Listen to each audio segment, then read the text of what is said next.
I was saying I like the ads on the bottom.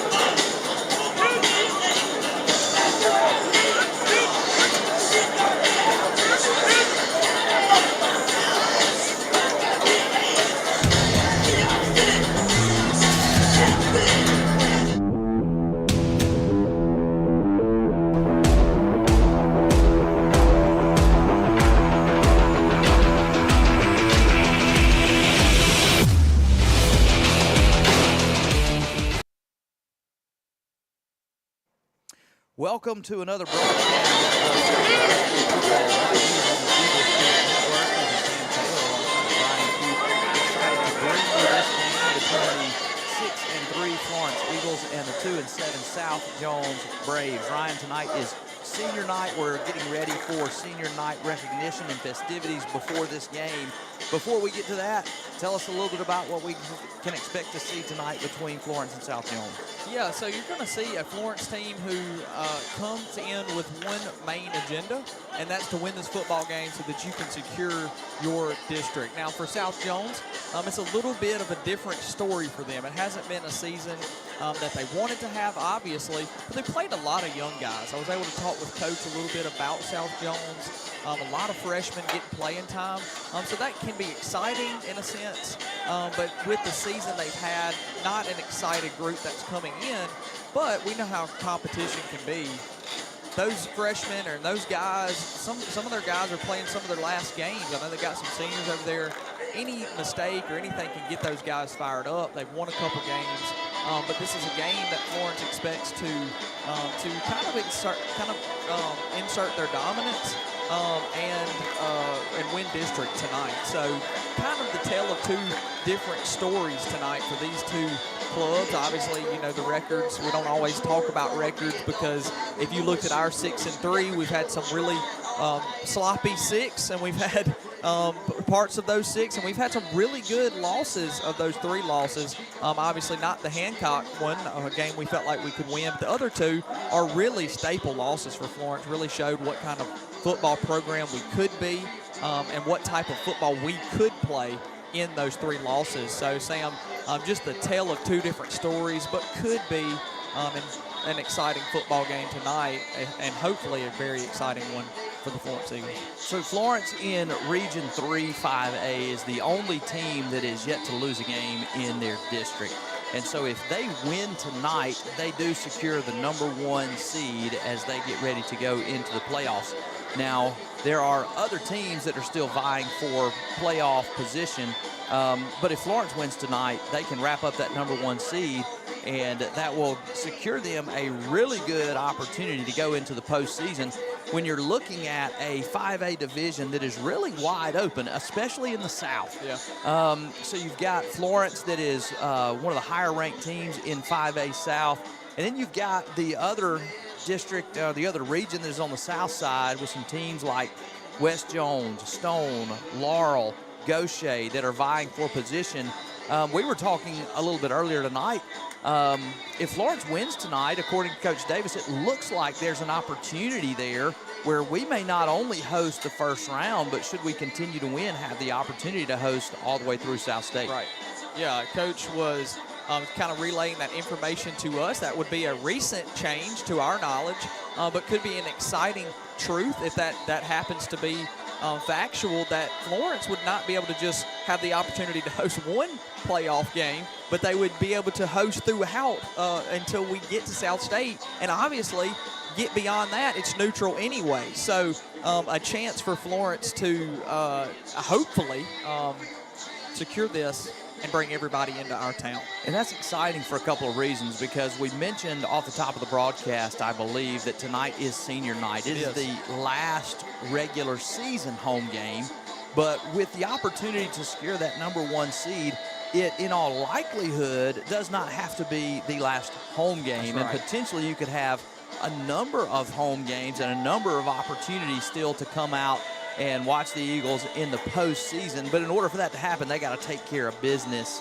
tonight. That's right. So we will see a group of seniors come onto the field. It's not just football senior night, but you're going to see band members. You're going to see dance team members. You're going to see color guard members and the athletic training staff members. So we got a full slate of senior night here for you to enjoy as we prepare for this football game. We get to kind of celebrate not just tonight, but a history of these long-tenured band members and football players. So an exciting night in Florence to not just have a chance to secure district and win a football game and kind of look towards the future of more football games, but to celebrate kind of what makes Friday nights. And it's these seniors that are walking out that have been doing this every Friday night. Well, and you see just on the screen there from the sheer numbers, and they're still coming in. The line goes well on beyond what you can see out into the practice field area there. A significant group of seniors from across all activity levels of the school. You'll see some of their initials and numbers down on the home sideline tonight. That'll be exciting, and you'll see many of them that are in their band uniforms and that are going to have their parents there with them. This has been a significant senior class for not only Florence football, but for the school as a whole, and it's a great way to honor them and to recognize them tonight before we kick this football off. Yeah, Sam, this line is way on back there. We're only about halfway home. Yeah, so just a good bit of people to celebrate tonight. But with that, kind of just feeling the air as we talk about these things. With that comes great responsibility for, the next season's band, next season's football team, because a class of this number also brings a class of value. So Florence really, the stars aligning for us this year, not just on the football field, but in all of these areas, it seems to have these older students leading the way in their respected programs.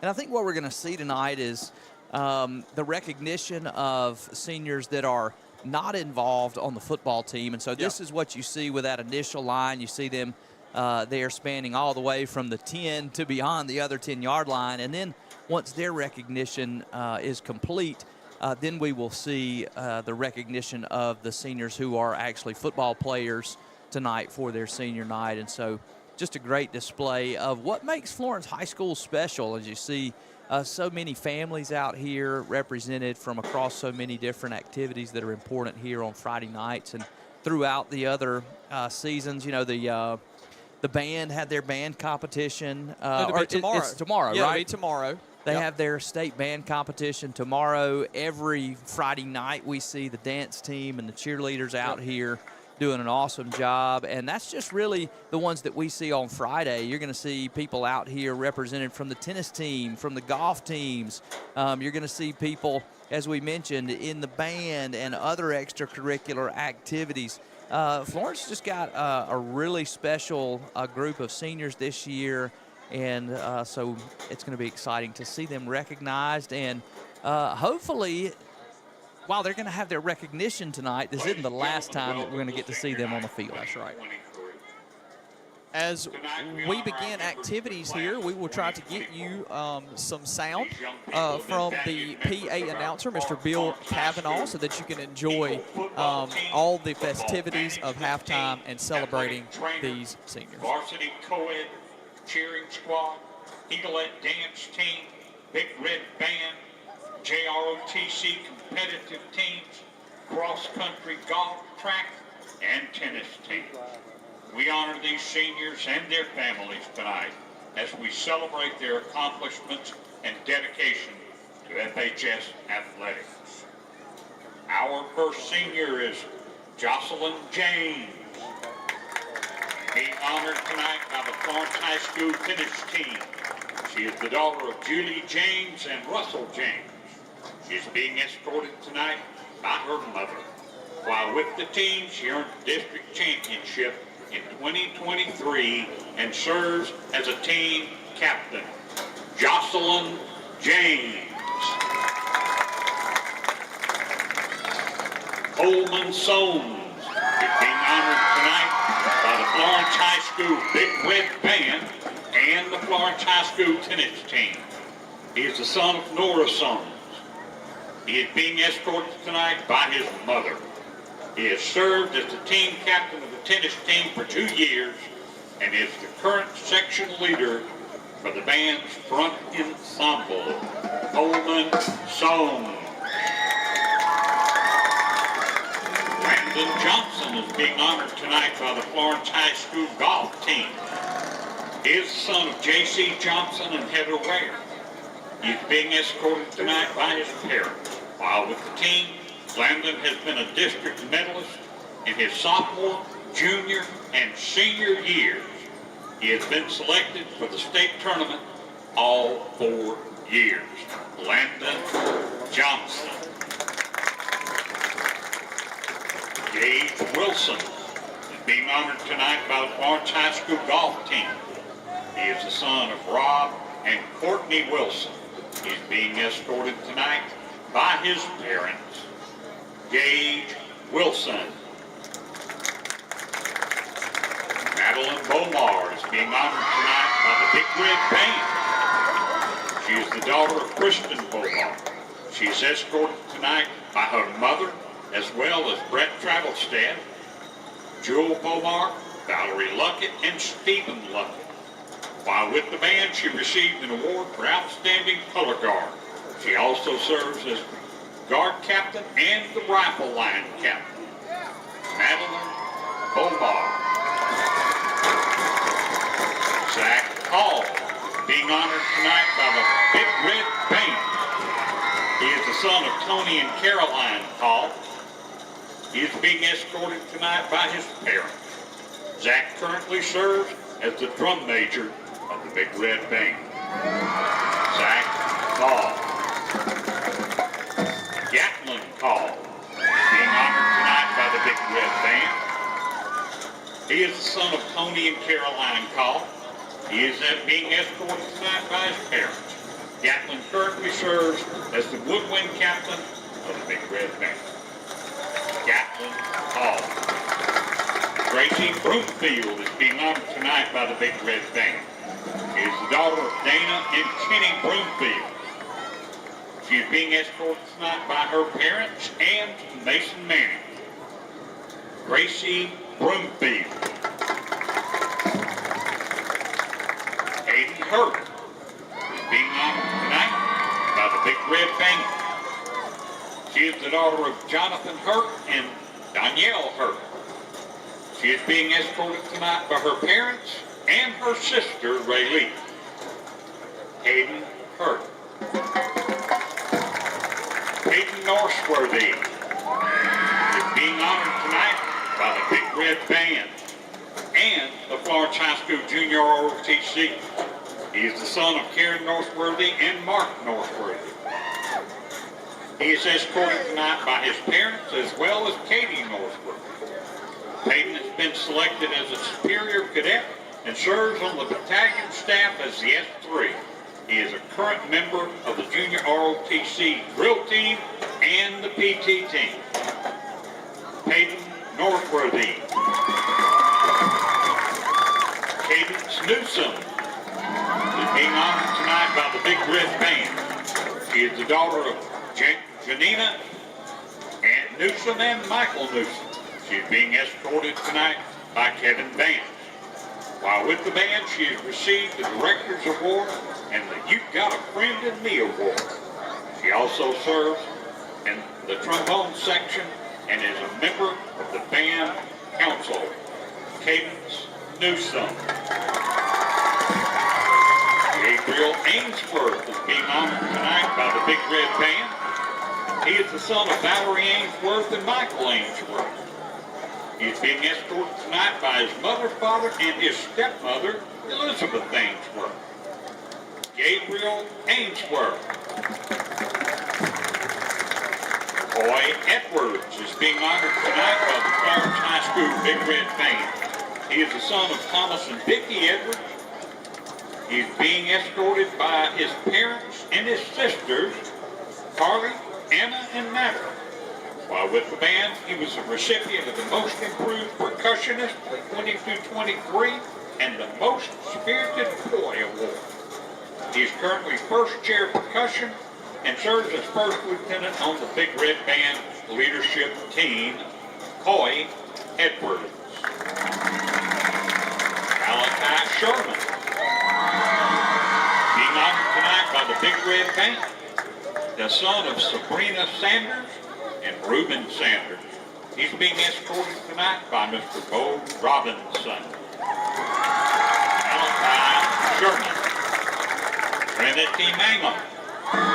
Being honored tonight by the Big Red Band, the Florence High School cross-country team, and the Florence High School Junior ROTC. She is the daughter of Tanya and Thomas Mangum. She is being escorted tonight by her parents and her brother Dylan. Trinity Mangum. Madison Lawrence is being honored tonight by the Big Red Band. She is the daughter of Tiffany Hill and David Lawrence. She is being escorted by her parents, Madison Lawrence. Tyler Ammons is being honored tonight by the Big Red Band. He is the son of Beth Ammons. He's being escorted tonight by his mother and grandparents, Tyler Ammons. Candace Robinson is being honored tonight by the Big Red Band. She is the daughter of Carla Pearson and Jeff Smith. She is being escorted tonight by her mother, father, and her sister, Haley Robinson. Candace Robinson. Madison Knighton is being honored by the Big Red Band. She is the daughter of Monica and Michael Knighton. She's being escorted tonight by her parents. During her time with the band, Madison has served on the leadership team and the band council. She has also served as co-captain and captain of the flag council. She received the Most Improved Color Guard Award and the Excellence Award. She was also part of the FHS Indoor Winter Guard team that won the 2022-2023 state championship. Madison Knighton. Jalen Mateer being honored tonight by the Florence High School Big Red Band and the FHS Junior ROTC. She is the daughter of Jenny and James Mateer. She's being escorted tonight by her father. With the band, she currently holds the position of center snare and has been awarded the Most Improved Percussionist. With Junior ROTC, she serves as first sergeant for Company Foxtrot. She has been the recipient of the DAI SAI Leadership Award and the Vietnam Veterans of America Award. Jalen Mateer. Leah Green is being honored by the Florence High School Athletic Trainers, the Florence High School Big Red Band, and Florence High School Track. She's the daughter of Tracy Green. She's being escorted tonight by her mother and her sister, Layla Green. She's currently head trainer for the boys basketball team and the head trainer for the JV football team. She is also the head trainer for the track team. With the band, she serves as the low battery section leader, Leah Green. Josh Grant is being honored tonight by the Big Red Band and the Florence High School Junior ROTC.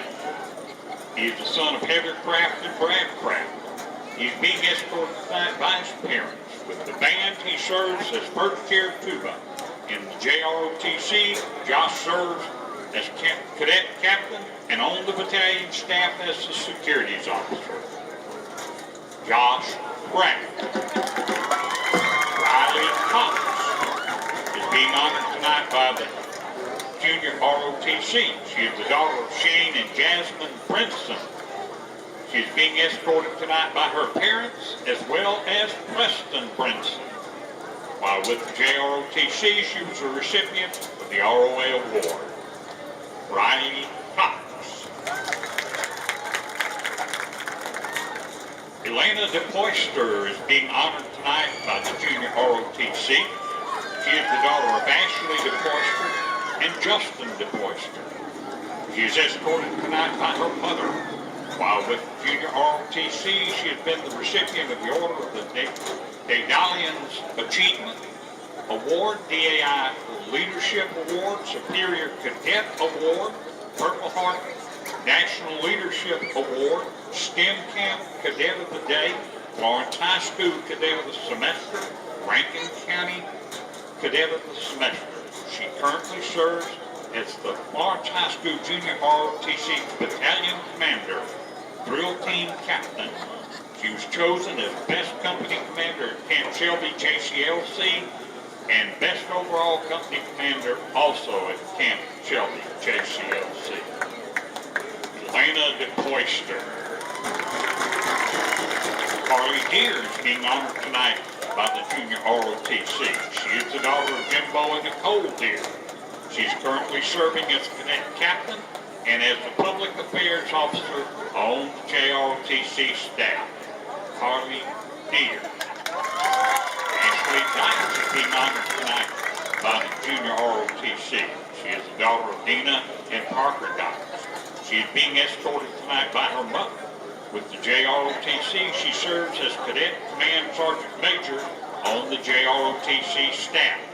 She has been on the drill team for 4 years and has been the recipient of the Superior Cadet Award and the Veterans of Foreign Wars Award. Ashley Dykes. Lincoln Jones is being honored tonight by the cross-country team, the track team, and the Junior ROTC. He is the son of Leon and Nympha Jones. He is being escorted tonight by his parents. Lincoln was awarded the Legion of Honor Bronze Cross. He is a member of all the JROTC competitive teams and serves as the executive officer on the JROTC staff. He is also part of the state cross-country team and the South State track team. Lincoln Jones. Johnson is being honored tonight by the Junior ROTC and the cross-country team. He is the son of Michelle McLean. He is being escorted by his mother. Aiden was the recipient of the JROTC Purple Heart Award and the State Award of 2022. He also serves on the JROTC staff. He received the Most Improved Runner of 2021 award for the cross-country team. Aiden Johnson. Wayne Parrott is being honored tonight by the cross-country team. He is the son of Jason and Christy Parrott. He is being escorted tonight by his parents as well as Levi Parrott. While with the cross-country team, he has advanced to the state championship 3 years in a row. He placed first in the 2021 Eagle Up and third in the 2021 Scott County Invitation. Lane Parrott. Chloe Martin is being honored tonight by the cross-country team. She is the daughter of Amanda and Miles Martin. She is being escorted tonight by her father. While with the team, she is ranked top 15 All-State for 3 years and is a 3-time district champion. Chloe Martin.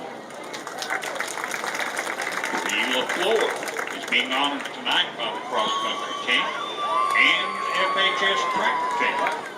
She is the daughter of Karen LaFleur and Charles LaFleur. She is being escorted tonight by her family. While with these teams, Bree has earned a cross-country district championship as well as a 4x100 track state championship. Bree LaFleur. Donovan Sistrom is being honored tonight by the Florence High School track team. He is the son of Tabitha Sistrom and Kevin Sistrom. He is being escorted by his parents. With the team, he was a 3-time South State champion. Donovan Sistrom. Cam Lee is being honored by the track team. He is the son of Cyretta Johnson. He is being escorted tonight by his parents.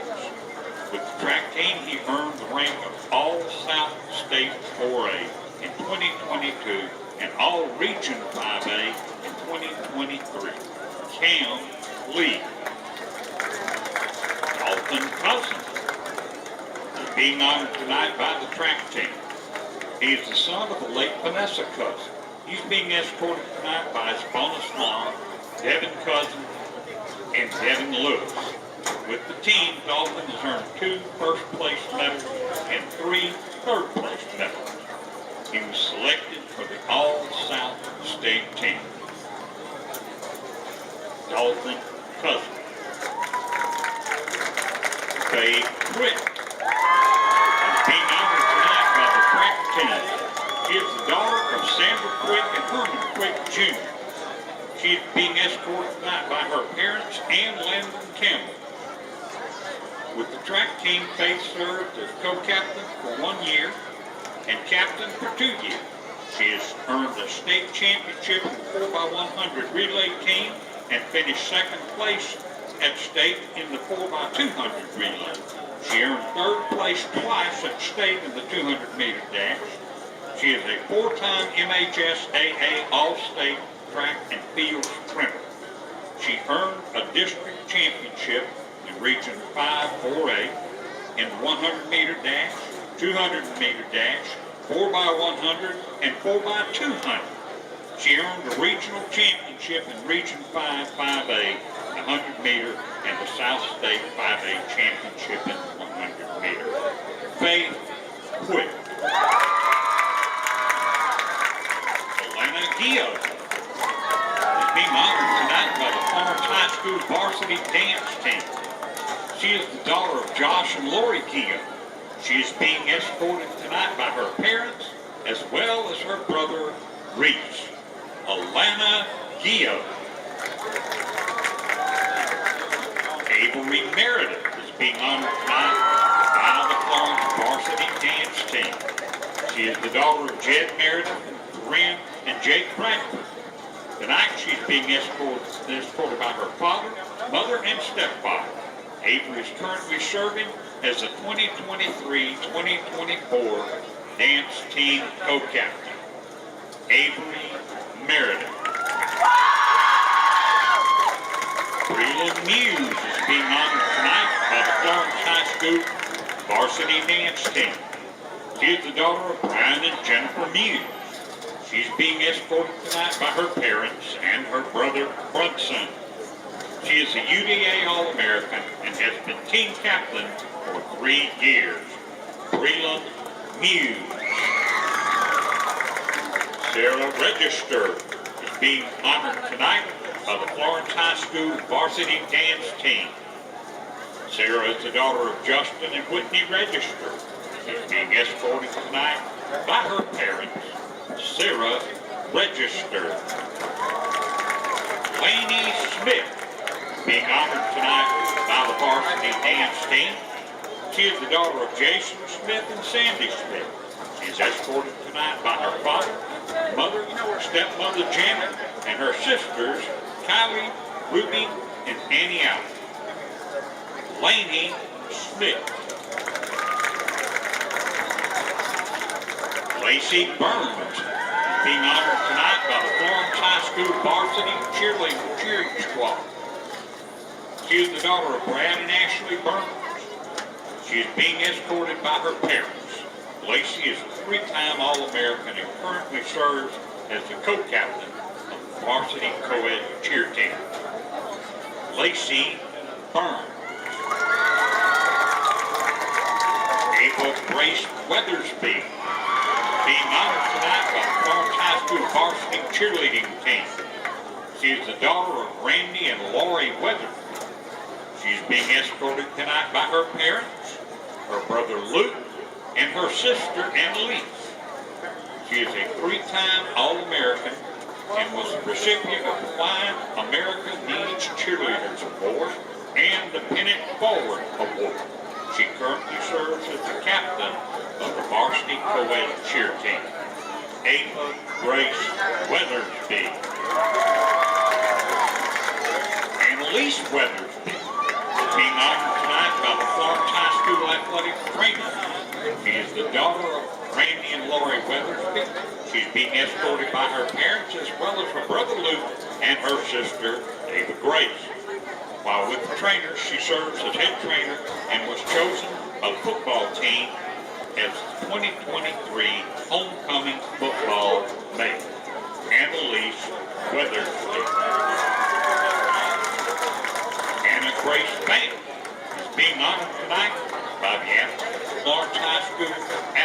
trainer. She is the daughter of Terry and Tina Thayer. She's being escorted tonight by her parents, Anna Grace Thayer.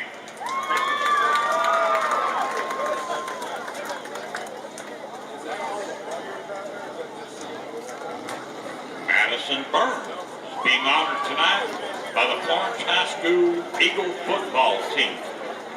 She currently serves as the football manager. Madison is the daughter of Chad Burns and Inez Burns. She is being escorted tonight by her father and her sister, Elizabeth Burns. Madison Burns.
Xavier Quick is being honored tonight by the Florence High School Eagle football team.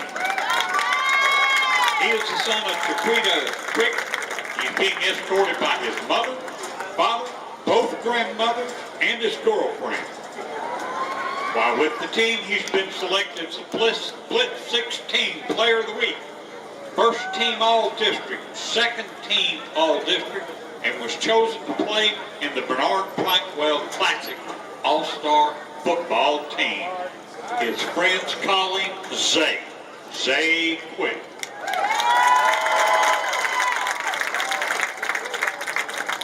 Devin Lewis is being honored tonight by the football team. He is the son of Laura Lewis and Michael Johnson. He's being escorted tonight by his parents, as well as his grandmother, Melinda Lewis, his uncle Jerry Lewis, Dalton Cousin, Beulah Johnson, and his siblings Matthew Johnson and Aubrey Lewis. Devin Lewis. Avery Eldridge is being honored tonight by the football team. He is the son of Lee Eldridge and Dale Eldridge. He is being escorted tonight by his parents, Avery Eldridge. Edmondson is being honored tonight by the football team. He is the son of Miranda and Chris Edmondson. He is escorted tonight by his mother. While with the team, he was selected as second team All-State Titan Edmondson. Ronnie Aguilar, being honored tonight by the football team. He's the son of Lucio and Elvira Aguilar. He's being escorted tonight by his brothers, Roy, Riley, Marshall, and Brayden, and his sisters, Crystal and Bianca. Ronnie Aguilar. Luke Reed is being honored tonight by the football team. He is the son of Brad and Shannon Reed. He is being escorted tonight by his parents, his grandparents, Jim and Jane Berry, and Nancy Reed, and his siblings, Cole and Jesse Jolie Reed. Luke Reed.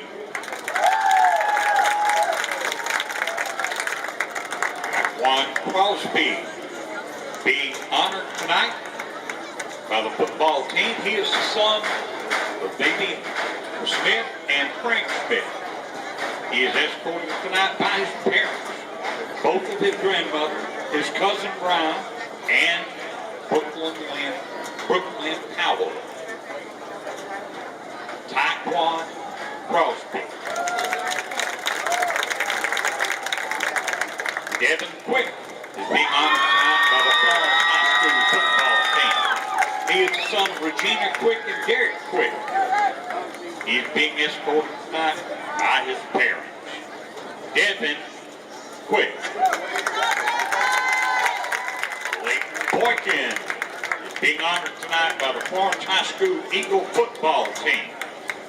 He is the son of Michael Boykin and Mary Boykin. He's being escorted tonight by his parents. While with the team, he was the recipient of the Most Improved Award. Leighton Boykin. Braden Gordon is being honored tonight by the football team. He is the son of Justin and Chrissy Gordon. He's being escorted tonight by his parents and his brother Jake. Braden Gordon. Austin Mitchell is being honored tonight by the football team. He is the son of Frank Mitchell and Lauren Mitchell. He's being escorted tonight by his parents. Austin Mitchell. Brayden Gotsuzuki is being honored tonight by the football team. He is the son of Nikki Ross and Eduardo Gotsuzuki. He's being escorted tonight by his parents. Brayden Gotsuzuki. Owen Morgan is being honored tonight by the football team and the junior ROTC. He is the son of Tommy Morgan and Gail Morgan. He's being escorted by his father. Owen Morgan. Ashton Hook, being honored tonight by the football team. He's the son of Memory and Paul Hood. He's being escorted tonight by Holly Hood and Patrick Hood. While with the team, he was selected as for the 5A All-State team and chosen as Lineman of the Week. Ashton Hood. Jose Gonzalez, being honored tonight by the Eagle football team. He is the son of Marcia Lopez.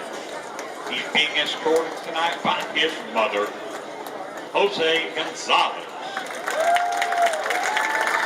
Isaac Collier, being honored tonight by the football team. He is the son of Kenneth and Melissa Collier. He's being escorted by his parents. Isaac Collier. Fabian Quick, being honored tonight by the Florence High School football team. He is the son of Sandra Quick and Herman Quick. Tonight he's being escorted by his parents and Layla Taylor. While with the team, he has been chosen as first team all-district and the lineman MVP. His friends call him Faye Quick.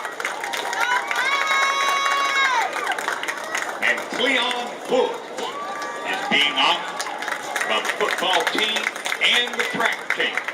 He's the son of Star Poole and Cleon Woods. He is escorted tonight by his mother, Leon Woods. And there you have it, ladies and gentlemen. Give these seniors another round of applause for all their hard work and dedication. Parents, family, and friends, thank you for all your support and encouragement throughout the years. Thank you, seniors, and congratulations.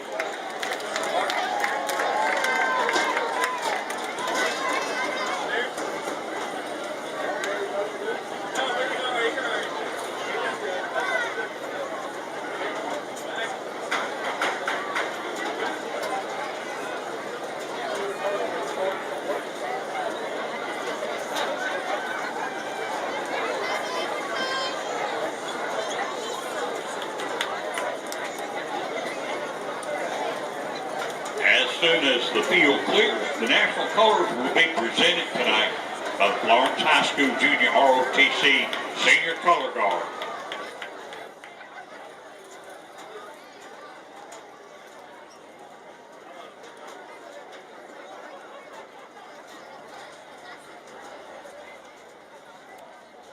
Well, you've seen great recognition by that wonderful senior class, and now we're going to keep it on the field here as we are preparing for the presentation of colors by the Florence JROTC. You saw many of them recognized as seniors, and so you'll get to see them carry out the colors and hear the band play just as soon as these last few seniors make their way off the field. We were just commenting as we were seeing the football team recognize how key and how many key contributors there really are in that Florence senior class this year.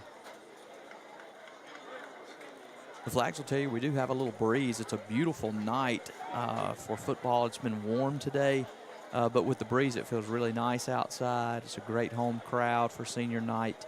And how beautiful is that, those flags just waving in the wind. That's right, yeah. They do such a great job week in and week out of leading us in the colors, and the band does a great job presenting the national anthem. I'm going to get the captains out and get lined up, I believe, before we get the color presentation. You see them making their way onto the field. You see their numbers there down on the sideline as well. And so see, they'll get lined up, and then we'll have the presentation of colors. Yeah, Sam, it's not very often you see this many captains, but we know that Coach Davis wanted to, just as kind of a final nod of senior night, get all those guys out to midfield for that moment, and maybe just 3 of them will go, and the rest will sit back on the sideline for them. But what a cool moment. Some guys that played a lot of reps together. Some new guys. I got word last night that this is Pablo's first year starting on that group. He's been a special part of that O-line that we were talking about. We would deeply miss that protection and run blocking that they've been providing all season. See the seniors locking arms here as we prepare for the presentation of colors. Looks like you're going to have Luke Reed. Here come the colors. We'll take you down on the field. The junior ROTC color guard are Elena DePoyster, Ashley Dykes, Lincoln Jones, and Peyton Norsworthy. This award-winning color guard will compete in the state color guard championship in December.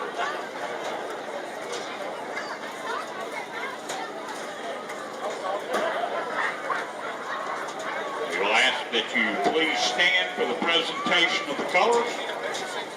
Remain standing and remove all headgear for the playing of the national anthem.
As you've seen, we've had the colors presented. The Eagle captains, seniors, are on the sideline. South Jones is taking up their position behind their flag in the end zone. Their captains are out as well. And now we're ready to go out to the coin toss. We've got cameras on field. Andrew Woods out there getting us a great on-field shot. Doing the job. The camera tosser, we're going to bring you right into the action. You see Luke Reed there along with Braden Gordon. And then Ronnie Aguilar going out into the middle to be the captains. And then the rest of the seniors there as honorary captains with arms locked. And just a great picture of this Florence Eagle football team and the type of camaraderie and the importance that this senior class has been to their team. Looks like South Jones has won the toss and elects to receive. So Florence will be kicking this football off. And they are going to defend.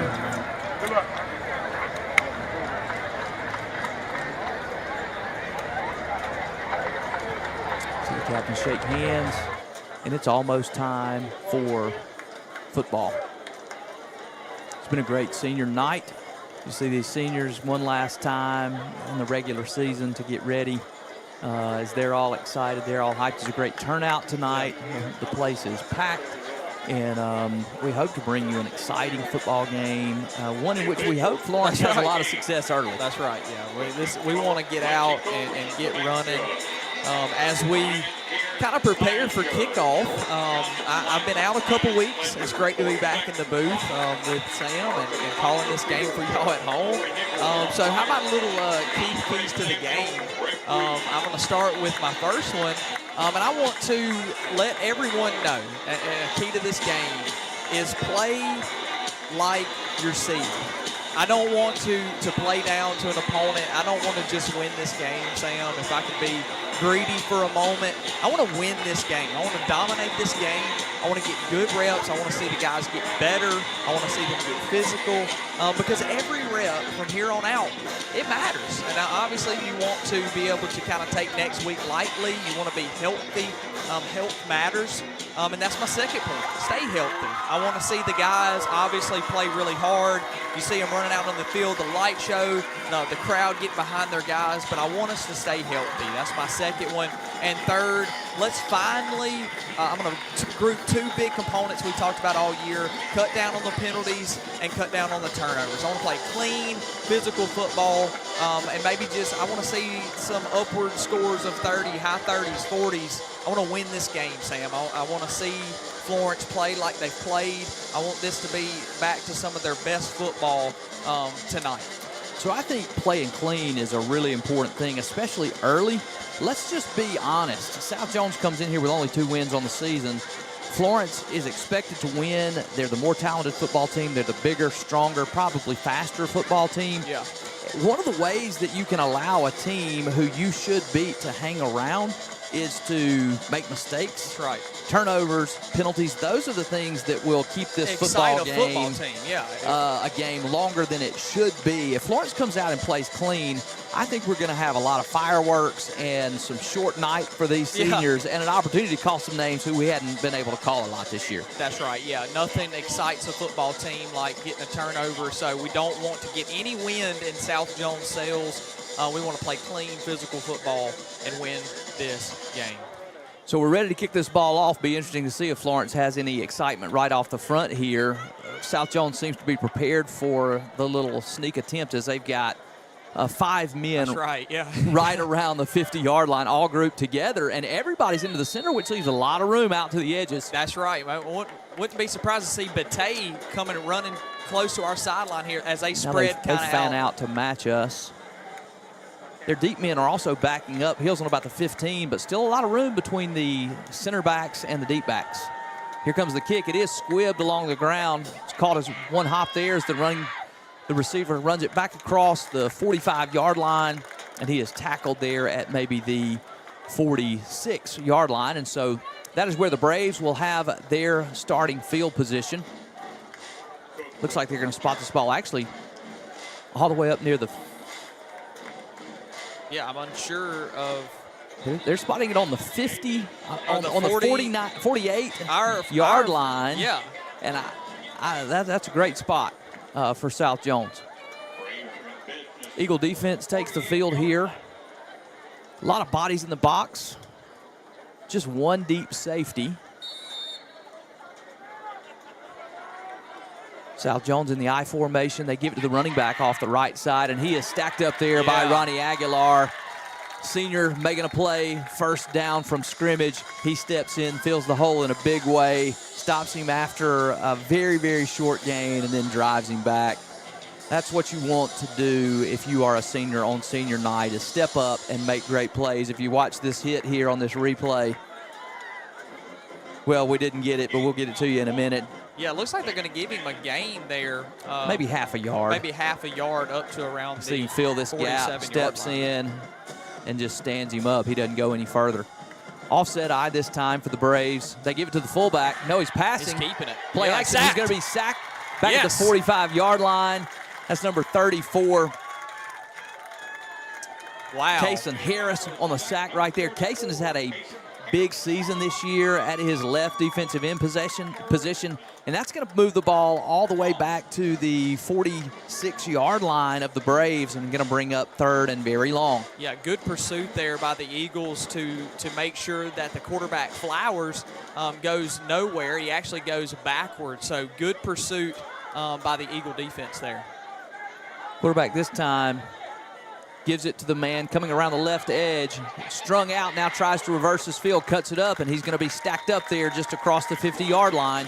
Nice early stop here by the defense. Interesting to see if that South Jones goes for it early. They're in the field position where you would think they might, but not in the down and distance where you would typically want to, with it still being 4th and 11 yards. They do send out the punt team. Florence sends one man deep. Brian Davis back as he backs up with his toes on about the 15-yard line.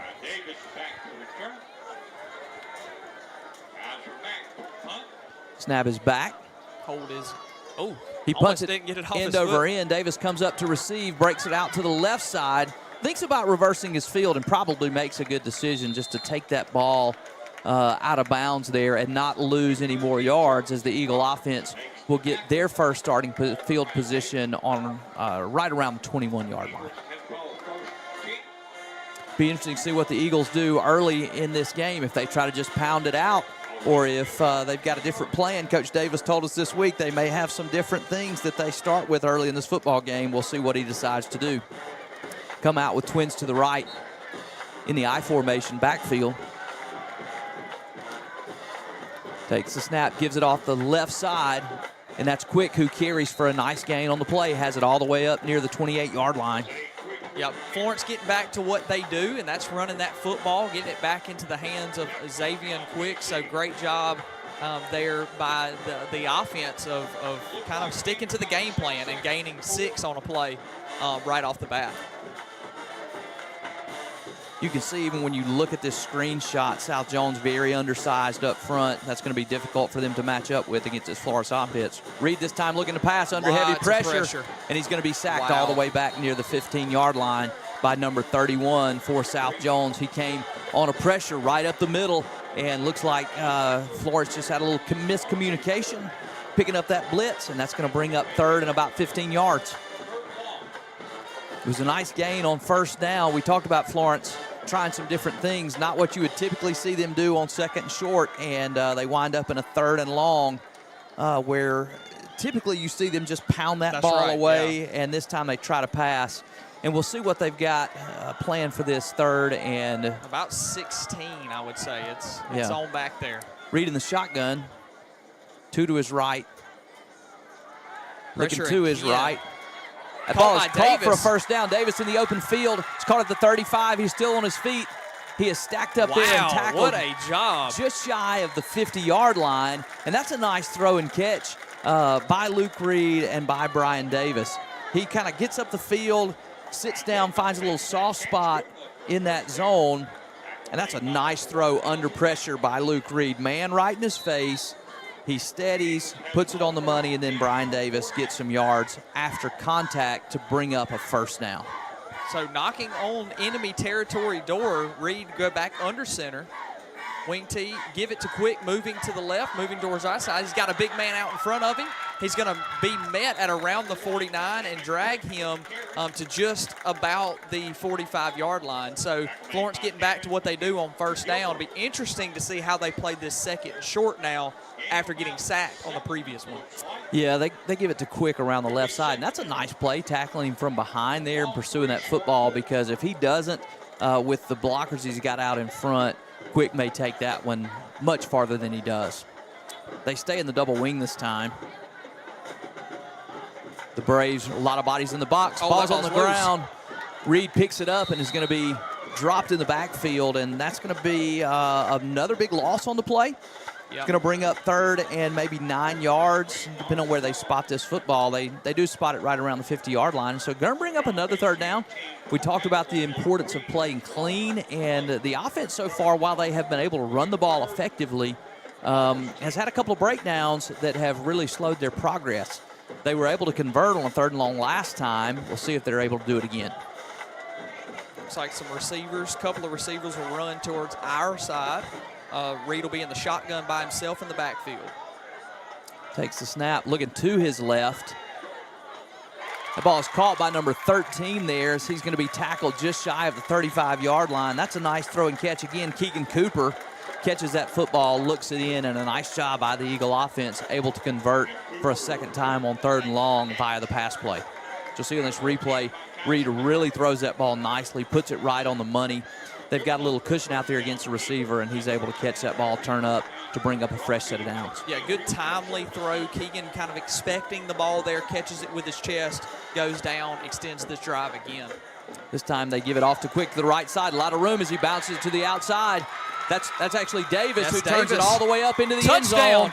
He is gone. Wow. That is a 35, 36, 37-yard touchdown run there by Brian Davis. We've talked about his effectiveness with the ball in his hands, the element of a little additional speed that he brings to the offense. You'll see on the replay, he never gets touched. He gets to the second level, breaks it to the outside, and he is gone. Great blocking and great running. That's exactly the start that you want if you are the Florence Eagles to get this football game started. Yeah, what an impressive job there by the offensive line to create the edge. Davis with the speed we've talked about over and over again, just beats that last guy and goes untouched to the end zone. Here comes the extra point. And flags are going to fly here as you've got to delay a game. The the holder Reed was signaling for the ball, but just don't know if the long snapper could see the signal, and so he was waiting. As it is, we'll back it up 5 and go ahead and get ready to kick this ball again. Florence has some really solid special teams, and the kicking unit is among those, and so their kicker, even though he's going to be backed up 5, very capable of still putting this ball through the uprights on this PAT. See if the communication's a little better this time as Reed sets, looks, snap is back, hold is down, kick is up, and it is no good. Yeah, wide this one right is there. pushed wide right, and so maybe that 5 yards does make a difference. Yeah.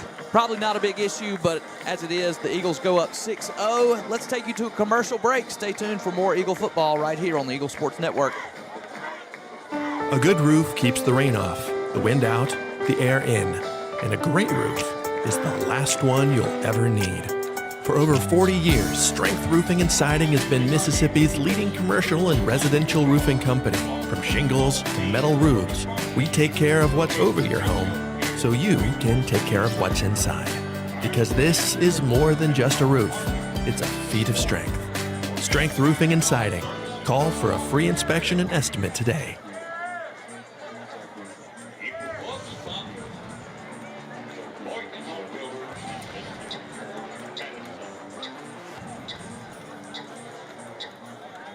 Welcome back to Eagle football here on the Eagle Sports Network as the Eagles are up 6-0 with 6 minutes and 12 seconds into this first quarter, and they're going to get to ready to kick this ball off. Ryan, what'd you like about what you saw on that first drive? Yeah, I really thought that, on first down, we saw more typical Florence-style football, tough nose running the football, the wing tee. I liked getting some confidence with Reed, some easy throws, Sam, some curls, some sitting in the middle of the field, making those throws easy, and he made them. I mean, that's the biggest difference. Obviously, there was some pressure by that South Jones D-line. As this ball is – the ball is chipped to the left. Oh, I and think the it's Eagles loose. got it.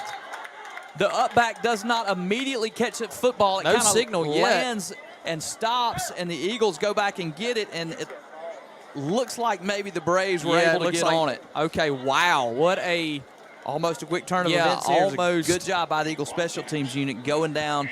We've seen them get a number of kicks this year. They almost got another one. – it looks like they'll set up shop around the 32-yard line. So almost a very fortunate. It looked like that ball was going out of bounds, and when it hit, It kind of spun back into play, and that's when that receiver there for South Jones was like, wait, I need to get on that. That ball's live. And then with the scramble, he's able to get it back.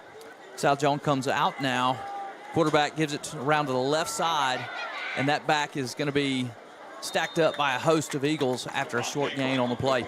You know, last week I made the comment during the broadcast when we saw Florence attempt to kick like that, that just skipped on out of bounds, that it needed to stop like Scott hits his sand wedge. Well, that's exactly what that kickoff did. Yeah, it stopped like a sand wedge that Scott would have hit right out there on the golf course, and the Eagles almost picked it up. 2nd and 6 now for the Braves as they look to the sideline. Quarterback calls a play. He's got 2 backs in the backfield with him this time. Looking to pass, throws it out to his right. That ball is caught by number 5, who tries to bring it back into the middle, kind of runs it back into the teeth of the defense, and is going to be stopped there. They're going to give him forward progress all the way up to about the 38, maybe the 39-yard line. It's going to bring up 3rd and about 4. Yeah, good job there. He chose, I was talking about those easy throws. He chooses an easy throw of his own, gets it out to his receiver quickly and out of harm's way for the offense of the South Jones Braves. So the Braves come out again. This time looks like you're going to have twin receivers to your left in a bunch formation, one to the right. They give it to the back around the left side. He cuts it up, a little room to run. Looks like he's got yardage for the first down. That's a nice job coming up in pursuit right there by the secondary, and they bring him down, but not before he gets the first down and a fresh set of downs for the Braves. They have their first down of the night. Yep, not a great job by the Eagles of kind of getting there, but also some good blocking by the Braves offensive line. So giving credit where credit is due. So I'd love to see the Eagles start to push them backwards here. They give it again off the right side this time. He cuts that ball up behind his lead blocker, and he's got another short gain on the play, brought down by Leighton Boykin right there. One of the things we did see on that last play was Devin Quick back out there for the Eagle defense, and it's great to have him back. He was injured early this season with an arm injury. Great to have him back on the field, and he brings a lot to this football team. I know he's glad to be out here on senior night. The Braves again look to the sideline. Split backs in the backfield. One receiver left, one receiver right. Eagle defense just still a single safety.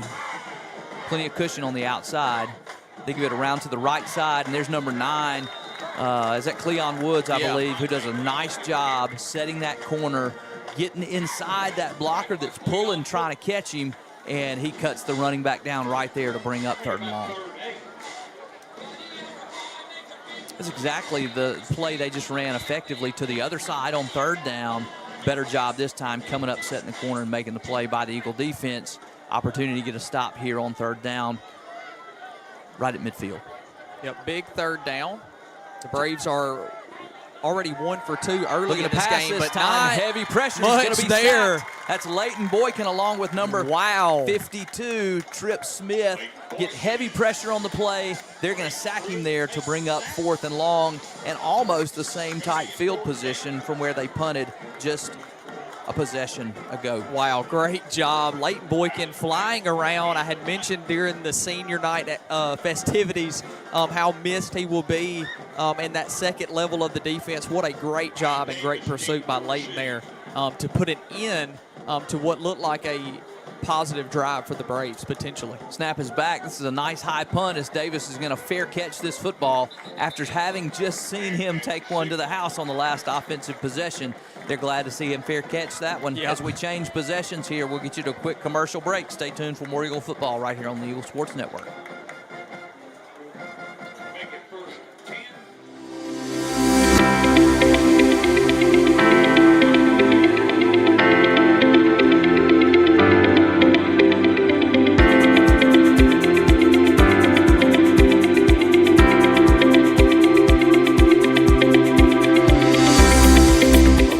Football as the Eagles are going to start this drive on their own 28-yard line. Split backs with Reed this time out of the shotgun. He gives it off the right side to Quick, who's free up the middle. He runs through a guy. Still on his feet. Wow. He carries one ahead all the way to the South Jones Braves 46-yard line. Nice job running out of that shotgun set. A little new formation that we haven't seen Florence do a lot of this year, but it really works well to create a little extra space for Quick because it spreads the defense out a little, and we know how effective he is at running through arm tackles. We see him do it right there. Yeah, Zay makes that 25-yard gain look easy, untouched for most part. About 10 yards in, he runs through a guy, eventually brought down. Great job and a great tough running by Zay. Same formation here for Reed. Gives it to him again off the left side. Got He's a lot of blockers. And he is still on his feet. Cuts it back to the middle. Stiff arms a man. Wow. Wow. He's still on his feet. Touchdown! In the end zone for an Eagle touchdown. What a great run by Zay Quick. And what great blocking is he's got an escort almost all the way to the end zone. What a way to make a statement on senior night. A highlight reel type run for Xavion Quick. Wow, Sam. What a tremendous job of balance and power and speed. Zay Quick showing it all right there. Just a fantastic run and a great statement to open this game. We talked about the importance for Florence to come out, start fast, not let South Jones hang around and begin to believe that they can steal one tonight, and they've done that so far here in this first quarter as they are up 12-0, and now since they missed the extra point, they'll go for two. They give it to Quick off the left side, stacked up initially, breaks a tackle, and he steps into the end zone with ease as the Eagles just overpower this defense. Great start by the Eagles, up 14-0. We'll go to a commercial break. Stay tuned for more Eagle football right here on the Eagle Sports Network.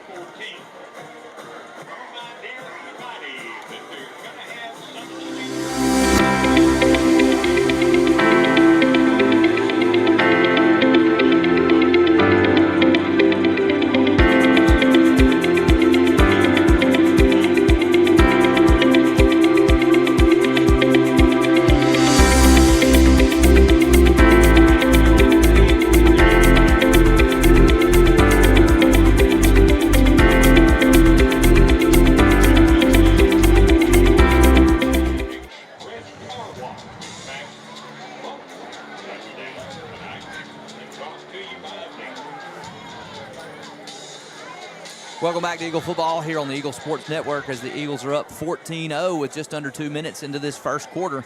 They prepare to kick this ball off. We just saw a highlight reel run by Xavion Quick again here at senior night. Seniors have already made big plays to start this game. He chips this ball up to the left. The up back lets it go by. And Florence Cortland kept it in. Back in. That's illegal. An illegal touch there as flags fly. And again, the Eagle kickoff unit just giving this South Jones Braves unit fits. As you'll see this, that's a replay of the touchdown run coming at you right there. As you see, quick cut back to the middle, breaking tackles, stiff arms. And what you see on that kickoff right there is for the second time, the Eagles have had an opportunity to grab a football on the kickoff. They don't get this one either, but if they continue to have bounces like that on these kickoffs, and if these South Jones Braves upbacks continue to struggle to field these footballs, then the Florence defense may not get a lot of action tonight because it looks like that the offense is going to be able to potentially score at will. Yeah, almost at the end of this first quarter. We know that your screen says it's the second quarter. We do not control that. We are at the referee's mercy when it comes to the scoreboard. So it is the first quarter with 1:50 left. in this football game. Quarterback looks and throws out to his right this time. That ball is again caught. It's a nice tackle there by Aiden Hemphill, who wraps up immediately and holds him to a short gain, going to bring up 2nd and about 4 yards. We have seen South Jones in their offense be able to move the ball at points, some nice running plays, some nice throwing plays, but the Eagles are able to get them wrapped up before they can get many, if any, yards after contact. This time the quarterback's got, again, split backs. Gives it to his left. Got a host of blockers pulling. And he's going to be tackled there near the first down. Yeah, it looks yardage. like they're going to give him enough for the first down there. So good job, good tough running again by the Braves. We've said they've been able to move this football some. So the Eagles going to have to respond here, and try to fight back against what has looked at times like they could potentially get some offense rolling. This time he's going to step back out, looks over the defense, checks to get the play from the sidelines. In the I formation. This time he gives it to his left, and he is hit immediately, but breaks a tackle. They continue to push the pile forward as there's a scrum at the line, and it looks like he's going to have a gain of maybe 2 on the play. Nice job up front by that Eagle defensive line as you see some fresh bodies coming on for the Eagles. You see right there, number 30 almost has a chance. It's Devin Quick to get him in the backfield, and that's probably a little rust there by Devin. You expect to see him make that play, but he hadn't played football in 6 weeks. That's right. First week back, you're going to have a few like that. Looking to the sideline again is the quarterback. This time just one back in the backfield with him. He does give it to that back straight ahead, and he is hit hard there by Ronnie Aguilar and Devin Quick. That's a nice job filling a hole in a hurry, and he's only going to have maybe a gain of a half a yard on the play, going to bring up 3rd and about 8. I think that's going to bring us to the end of the first quarter. Great start here for the Eagles. We'll get you to a commercial break. Stay tuned for the beginning of the second quarter right here on the Eagle Sports Network.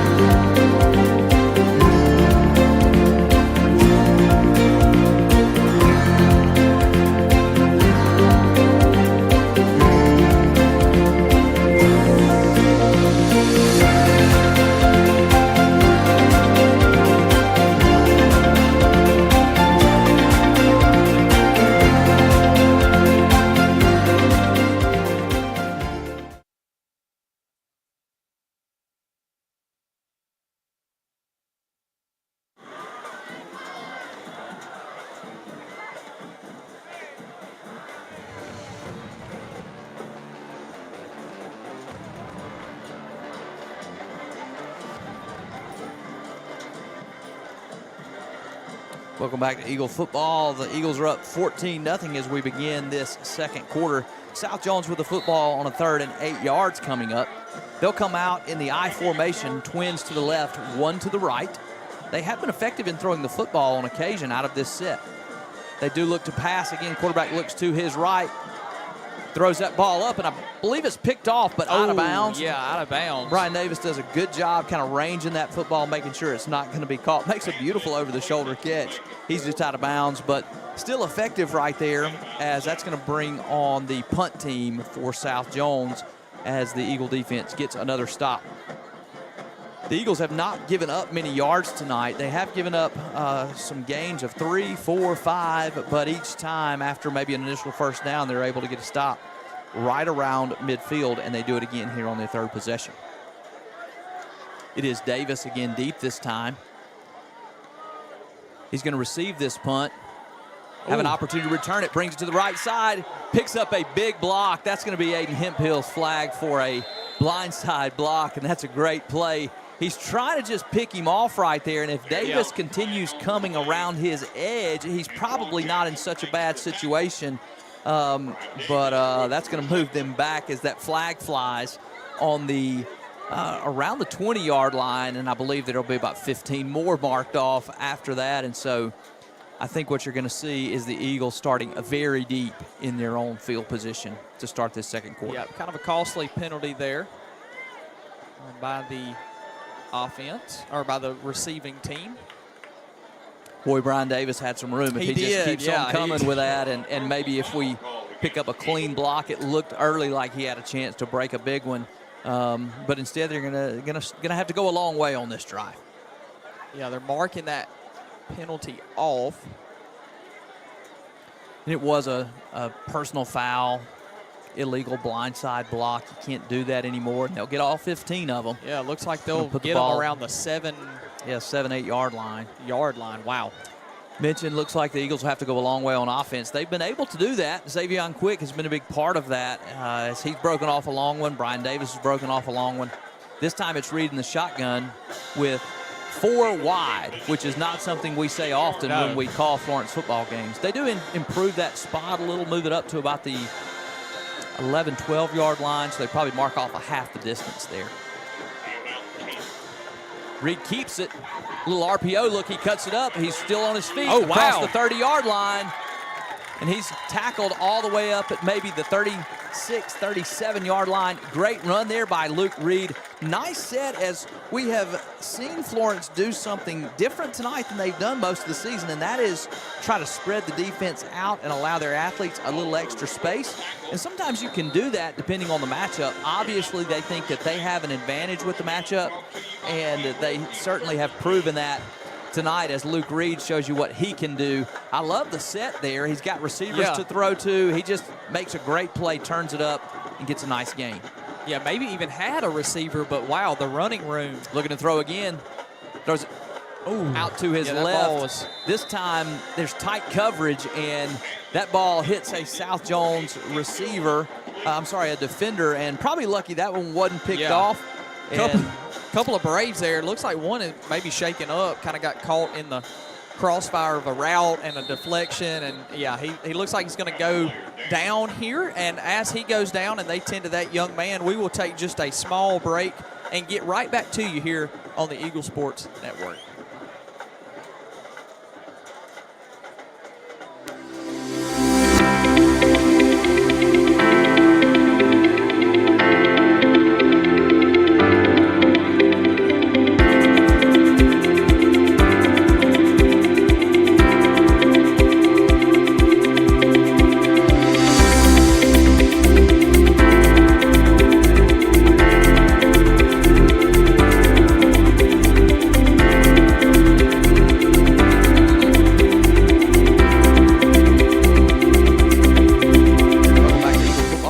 Sports Network. A 2nd and 10 here for the Eagle offense as they started all the way back on their 11-yard line. Now have the ball all the way out on the 37, 38-yard line. Been an interesting offensive set so far as they've spread them out. They do it again as they give it to Quick off the left side. He's got a lot of room as he breaks it out. Has the first down, still in his feet, cuts it back across the middle. And he's out all the way down to the South Jones 36-yard line. Nice run by Zay Quick as they have really made the most of spreading this Brave defense out and then taking advantage of the space. You see great blocking right there by the lead back, and then Xavier Quick just doing what he does, and he's one shoestring away from breaking that one for another long gain.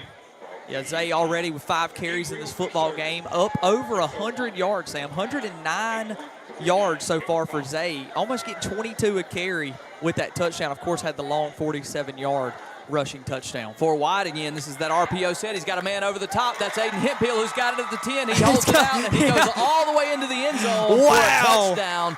That RPO set, we see it for the 2nd time. Luke Reed does a great job. He broke off the last one for a long run. This time when they come up to get him, he just throws it right behind him to Aiden Hemphill, who's wide open, who takes it all the way into the end zone for 6 more points. Great early offense. And interesting what you're seeing here, maybe some things that other teams looking forward will have to prepare for. That's right. If nothing else, and put it on film, because this is not the Florence offense that we are used to seeing. I am loving this RPO. Luke is making really smart reads. You can see that defender bites down after we get this point after here. I know we'll probably get a look at it thanks to our awesome replay team, which just so happens to be my wife. So you'll see that as he's moving to his right, maybe the defender here remembers kind of out there back to the screen. You'll see him. He finally gets turned around, but he remembers that run by Reed. He says, oh, I got to go. Oh, wait, there's a man behind me. Luke sees it, floats it right over his head. As soon as Luke breaks the pocket out to his right, that defensive back kind of forgets that he's got a receiver to cover. And when he realizes that it's just too late, he's 10, 15 yards behind him. He turns to run, and you're just not going to catch him right there. And you mentioned the key to those plays is two things. Number one, the blocking up front, to allow a play like that the time to develop and to get Reed out on the edge where he wants to be. And then the decision-making ability by Reed to make the right decision and not just pick a spot where you're going to go with it, but to see what the defense does and then respond. When we ran the play earlier, he made the right choice to keep it and run it. And now this time he makes the right choice to go ahead and throw it behind him. And that brings a new and interesting element to an Eagle offense that relies heavily on the power run game. And now we see they're able to do some interesting things on offense as they spread the defense out. As we prepare for this kickoff, we've seen the Eagles with 2 consecutive opportunities to field footballs. This time they are going to keep it on the tee, and you expect to see them chip it or squib it. They squibbed the first one. They chipped the second one and had opportunities to recover both. We'll see what they have in store this time. Yeah, this ball upright, I would expect to see that chip-style kick again, maybe towards our side. The Braves are making some adjustments, trying to get people in the right position to receive this football. Here comes the kick. He does chip it up towards across our the side. field. That ball is and it's going to be recovered. What a great job.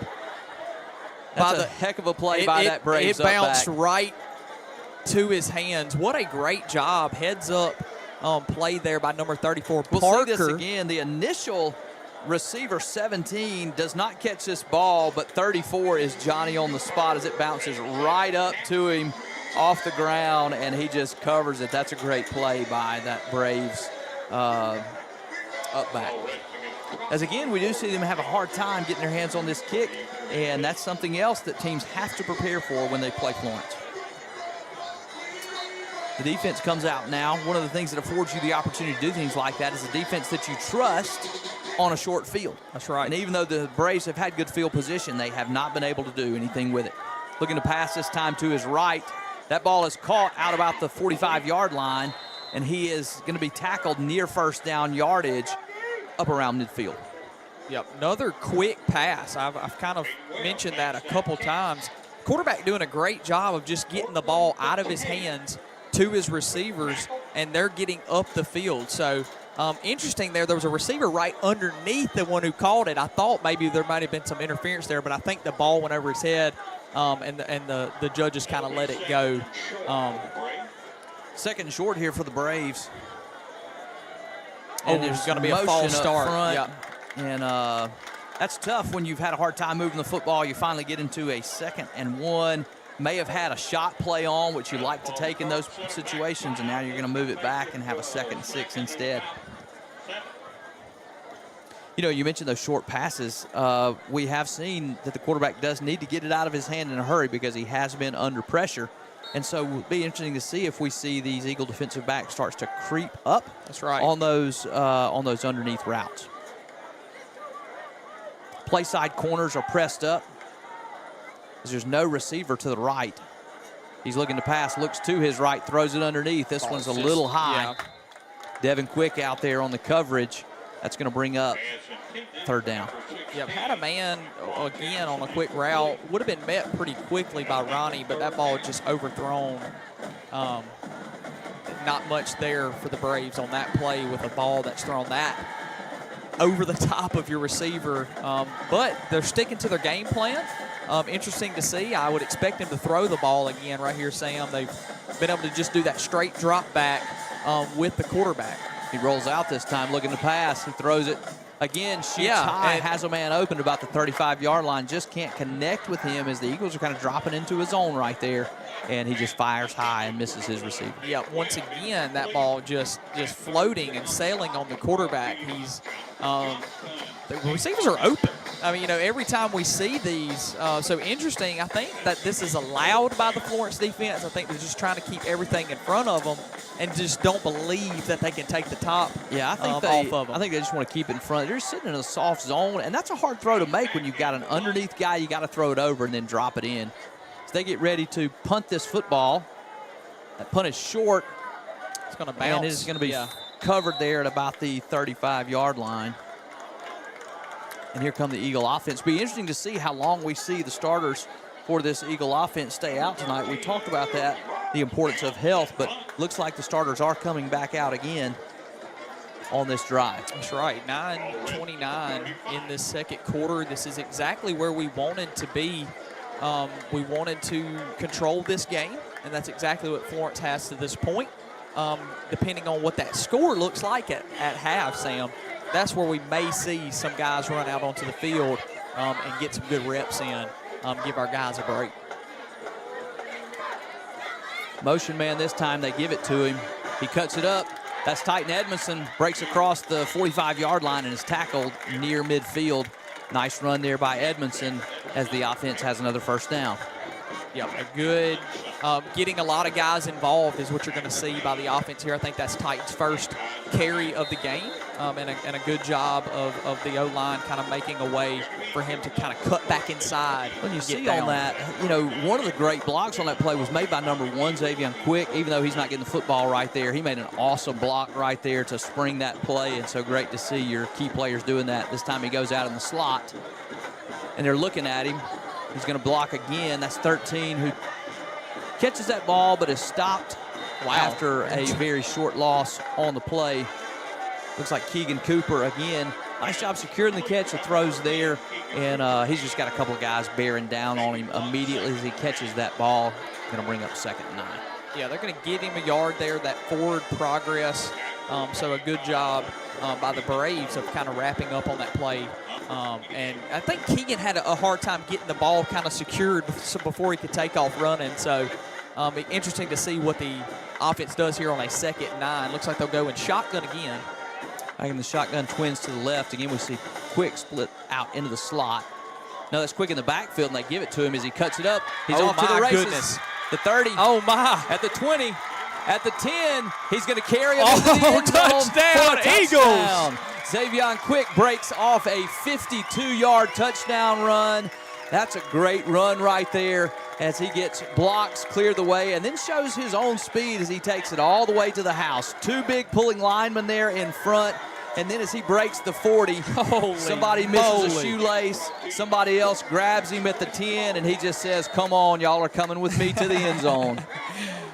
Xavier Quick with a great run to extend this lead to 27-0. Zay putting on a clinic in the first half. That puts him at 160 rushing yards in the first half of this football game. A lot of people say, wow, he must have carried the ball every play. Nope, just 6 times, Sam, that he has gotten the football. But, boy, has he cashed in. Just like Hayden Boykin does right there on that point after. Exciting football here at Eagle Stadium.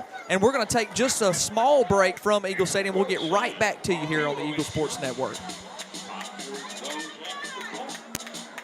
ESISupply.net. It's not if you're going to have a spill at your business or workplace, it's when. ESISupply.net. Exorbitant pads by the bundle or roll. ESISupply.net. Socknet boom products, oil gator, oil dry, spill kits, and much more. ESISupply.net. Take it from Scary Gary. If it can spill, it's gonna. ESI Supply, 601-933-4910. That's 601-933-4910 or online at ESISupply.net.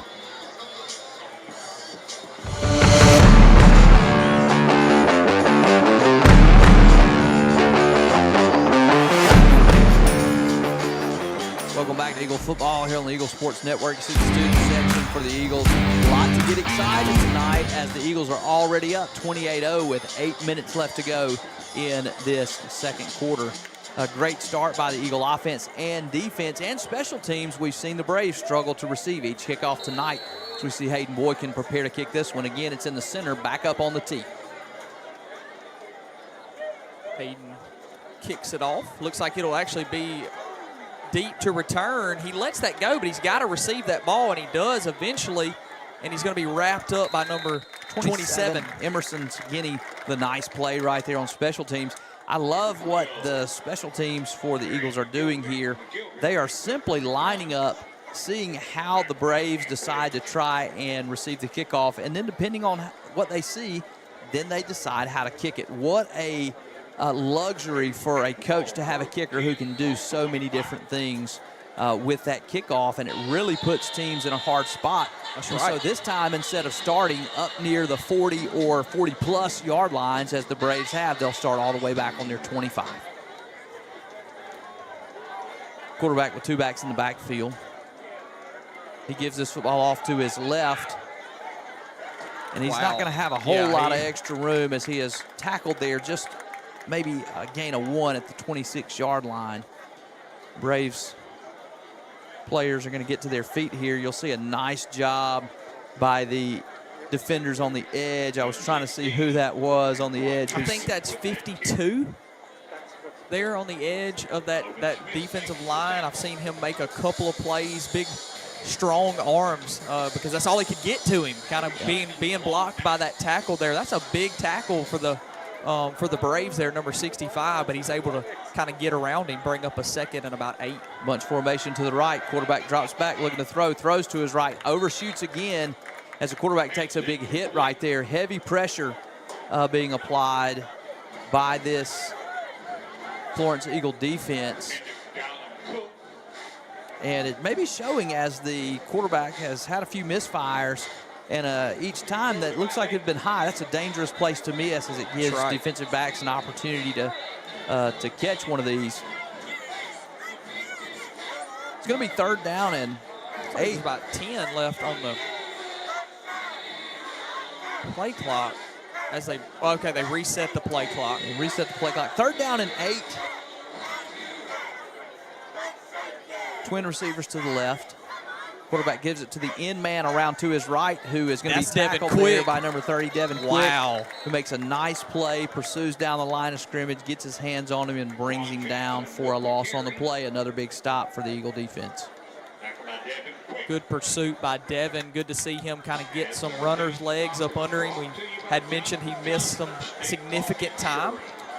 So a great job to getting the juices flowing and chasing down that receiver before anything could get established. So it looks like another punt here, Sam, by the Braves. What is the answer for them? It looks like at times they've been able to pass into soft zone. It looks like at times they've found some running room, but not been able to put it together completely on one drive. Another short punt. Brian Davis kind of tells them to clear the way. Stop and cover there at about the 48-yard line. Yeah, I'm not sure the Braves had a lot of answers for what the Eagles are doing. The Braves are outmatched. They are undersized. You can just see that when you see the camera shot out on the field. Even our guys who are not our fastest players are able to run away from them at some points, and so I think it's going to be a difficult night for the Braves here. At some point, I think the Eagles will allow some of their backups to play. As we see, the Eagle offense needs another player here.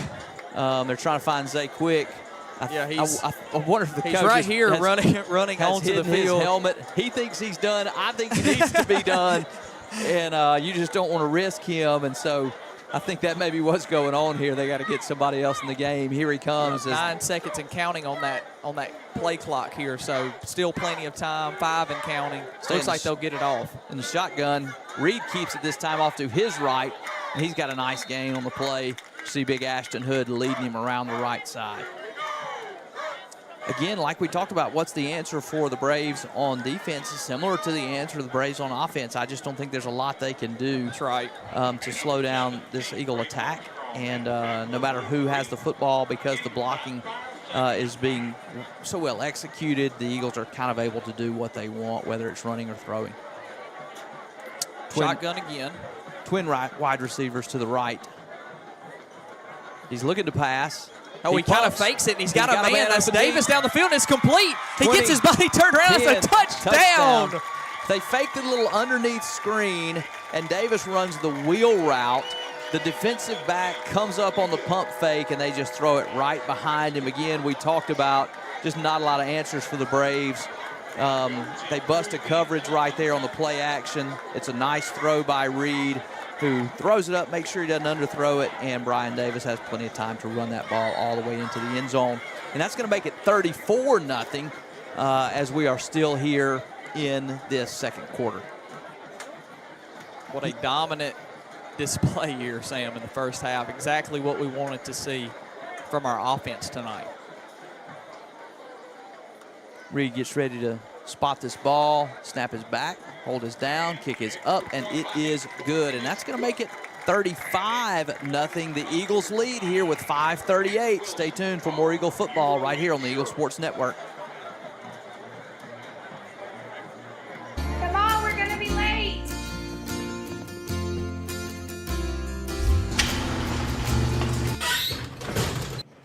No, school. When your garage door breaks, you don't just need fast, you need super fast. Call today and we'll send a certified garage technician to your home. Quality repairs done so fast, it's like nothing ever happened. They're not fast, they're super fast. Call today and we're on the way.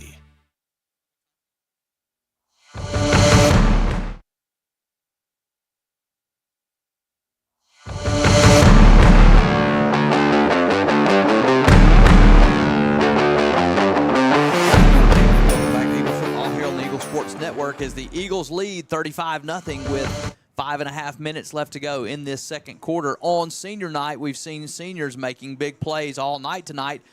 Somebody we've seen making big plays, it's not a senior, is Brian Davis. That's right, Second touchdown on the night on that last possession. Yeah, not to mention the punt return that he had that kind of set up the first drive. So, yeah, Brian is making his name known and making sure that the Braves remember that number 0.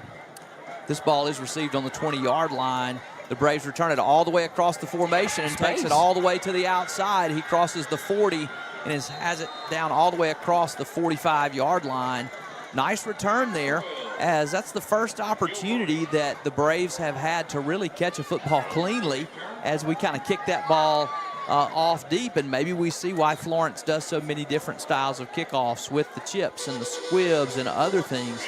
We noted this last week that when the other team has an opportunity to catch the ball in the air against Florence is typically when they get their best field position. Right. When we squib, when we chip, when we do different things, typically we're able to cover those better, and the other teams have a more difficult time receiving them. Here comes the Braves offense from their own 45-yard line. Give it off to the right side this time as he runs it straight ahead, still on his feet. He's going to be stacked up there at around the first down yardage at the Eagle 45-yard line, but a nice run by the running back, number 14, as he kind of breaks through a little hole in some traffic and shoots out the other side, and does a good job wrapping up right there by the Eagle secondary. So we've got an Eagle down right here. See our trainers running onto the field. And he's kind of holding his right leg. Looks like he's going to hop to his feet. That's number 2, Cortland Batey. And you hate to see that as he's kind of getting some help limping off. Looks like he may be favoring that right ankle. Great job by our trainers taking care of him. Let's get you to a commercial break as they get him off the field. Stay tuned for more Eagle football here on the Eagle Sports Network.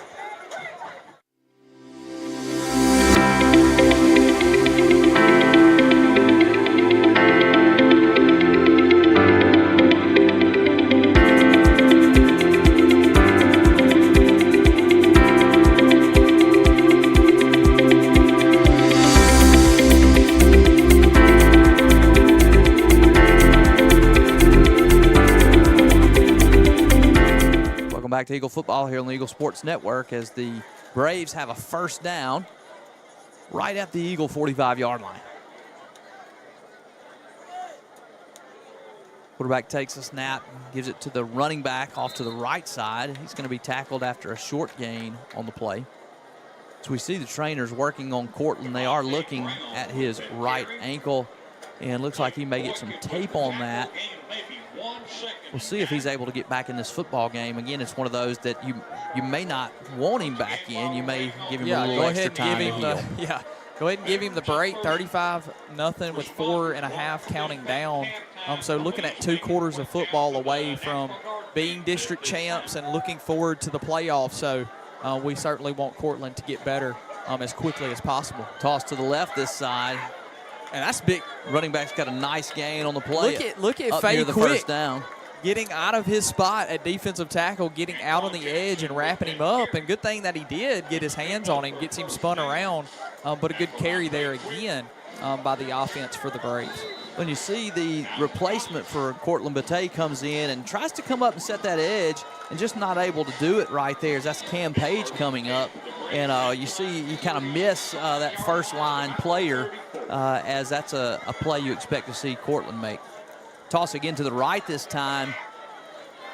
Cleon Woods tracks him down from behind. Nice play right there as he's got a good gain on the play, but that's a heck of a play by Cleon as he sets the corner and then turns upfield and gets him by the legs before he can get the first down yardage. He does have a nice gain of 8 on the play. Going to bring up second and about 2. This is by far the best drive for the Eagle offense that they've had on the night by the Braves offense. They give it again off to the right side. This time he's stacked up. Be interesting to see the spot. He's near a first down. Wrapped up by a host of Eagles there. It looks like they're going to mark it. Early indications say 3rd and 1. Going to be 3rd and very short. And really the first opportunity for this Brave offense to threaten as they have the ball down near the 25-yard line, their farthest pursuit into Eagle territory. Saw Ronnie run off there. Doesn't look like anything is anything to be concerned about. Just kind of running off, taking a breather here on this 3rd down and 1. He will hand it back to the back, and he's met immediately. It'll be short. He got stopped for a loss on the play. That's a great job by the Eagle defense as they kind of have seen that play a few times, and that's going to bring up 4th and about 4 yards. We'll see this replay as the linebacker, Leighton Boykin, comes up, stuffs that play in the back. Number 52 comes up right there. That's Trip Smith to make the stop, and then some other Eagles get in on it. Looks like the Braves are going to go for this, and why not here down 35 with your farthest venture into Eagle territory. It's going to be 4th and maybe 2 as they did improve that spot. They give it around the right side to the back. That's 14. It does look like he has enough space. I believe he's going to have the first down as he just kind of jumps through a little hole as he cuts that ball up. Nice job there by the Braves to convert that first down. Yep, Leighton Boykin there in on that tackle, but not before. That's enough for a first down. It's enough for a first down for this Braves. Like you said, they're by far the best drive of the game, by far the furthest they've been in Eagle territory. So interesting to see with 1:30-ish left in this first half by the time this play gets. Play action this time, throws it to the underneath man. He's stacked up there just right about the 20-yard line. Nice play by Cleon Woods. So not in any hurry. You can kind of see the wind has already been taken out of the sails of the Braves. They're kind of just, kind of walking up to the line, getting their play, kind of just going through it. You can kind of tell they're ready to get to half so that they can start the second half and kind of get back on the road. Wouldn't be surprised to see a couple shot plays here as this clock ticks down. Maybe chunk it in there and see what happens. As he does look to pass this time, throws it out to his right. Oh, and that ball's dropped. And that's a nice throw by the quarterback. Receiver just not able to bring it in. Had a chance to catch that football and maybe turn up for some positive yards. Again, the Eagles playing pretty soft, and again have pulled some of their defenders out of the game. You still have some starters in, but you have a few of them out. And with 1:01, it'll be 3rd and about 7 yards. Eagles don't want to give up a score right here. Love to try to keep this lead right where it is. Have all the momentum going into the locker room. Some motion again, but rolls to his right, looking to pass. He's got a man open in the end zone. That ball is caught for a. I think that ball is incomplete. So good pursuit by Devin Lewis there. He's kind of chasing that play as it's unfolding right in front of him. Thought maybe we were going to see. We'll see on the replay here if that ball was just dropped. He kind of catches up from behind. I couldn't tell if he was. 5 is flagging it. We'll see. Great shot of it. Yeah, that ball's just dropped. He's got it in his hands and just can't complete it. It is a good job by number 3 right there, Devin Lewis, coming back to make up some ground. But the quarterback wants his receiver to catch that. That's one, right. And I know the receiver wants it caught as well. Going to bring up 4th down right here. Expect to see another one thrown into the end zone. Quarterback rolls to his right, has time, throws it out to his right. And that ball's dropped again, Sam. That same receiver struggling here to kind of corral this football, and so that's a nice stop for the Eagle defense. They do give up a ball that 2 balls that probably should have been caught right there, but hey, that's high school football. That's what's going to happen. And all of these passes are high, Sam. The one in the end zone should have been caught. All these other ones have just been high. He just had a hard time kind of honing in on the accuracy today. I'm not sure exactly what that is. He's kind of doing a short drop. Maybe can't really see over the O-line and D-line that well. But here's the Florence offense with, Sam, some familiar faces out here. Coming out throwing, that ball is caught there right about the 30-yard line. Pass is complete to Titan Edmondson. It's Titan Edmondson with a nice catch on the play. Another nice throw by Reed. Tackle made by number 10. He's going to run that little out route. He throws it into a tight window. As the clock continues to run now under 40 seconds. Got the I formation. Gives it to the fullback. He's hit immediately and tries to push the pile forward. Nice job by the Braves there to stack that play up. And I really don't think the Eagles want to push anything here. They wanted to get that fresh set of downs and just run your offense. That's right. Get this thing into the locker room. They may or may not snap this ball. Down near 10 seconds. He does snap it. He's looking to pass. Makes one man miss. Now rolls to his left. Throws it deep. He's got Hemphill chasing it down. Can't quite get there. And that will take us all the way to halftime as the Eagles lead 35-0. Great first half here on senior night for the Florence Eagles. Stay tuned here to the Eagle Sports Network. We're going to have a great halftime show for you. And so as we get you to a commercial break, don't go far. We'll come back with the dance team, the band, and lots of other great things for you here on the Eagle Halftime. Stay tuned for more Eagle football here on the Eagle Sports Network.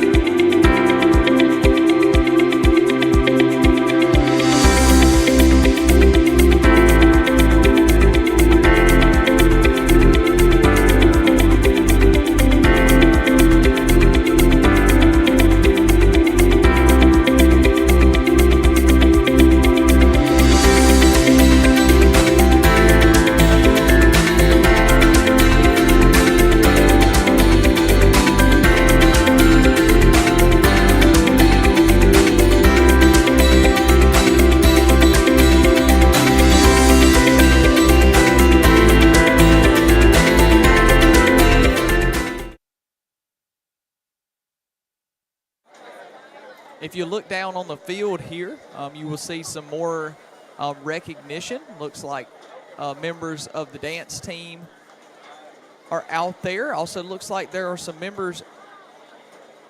It just looks like a mosh posh to me that's happening at the 50-yard line. A mosh posh of important people. That's right. Yeah, I know. I'm sure that they are important people. Just wanted to get them back to you. Didn't want you to miss this. Looks like Jared Morrison is out there. Maybe a presentation happening here. Yeah, looks like there's going to be a presentation. Keith Reed out there with Jared Morrison. Direct your attention to midfield, where Principal Keith Reed, Jared Morrison, and the first Florence High School Senior Parents Board members and some of the senior students offer their thanks to Rankin County District 1 Supervisor Jared Morrison, who's here tonight to present a check for the class of 2024 grad night event the Rankin County Board of Supervisors. Okay, so thanks to our PA announcer, Mr. Bill Cavanaugh, we have some explanation of what's happening at the 50-yard line. Looks like that this is going to be a donation on behalf of the grad night that happens right after senior graduation in May. So very kind to see Mr. Jared Morrison here standing right next to Mr. Keith Reed, giving a presentation to help fund those fun events, those fun, safe events for the students that are offered as a grad night. It's just a reminder again about the community involvement that we have that makes Florence so special, as you've got a supervisor from here in our district who is participating. Jared does so many good things around our community, loves Florence and loves Florence High School. And so you see him there just, doing his part like so many others do to continue to support everything that happens here at Florence High School. There will be some more halftime festivities. Looks like the band is preparing to do their last show before competition tomorrow. So we will get right back to you. We're going to take just a small vocal break. We'll probably keep you here on the field. You may see some ads right before the dance team.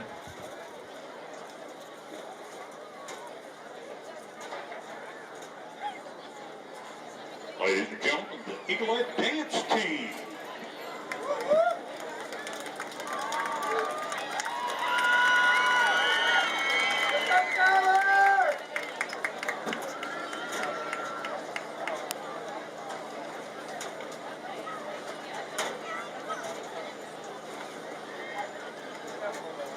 Let's go Eagles!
Red Band is Miss Leslie Buston.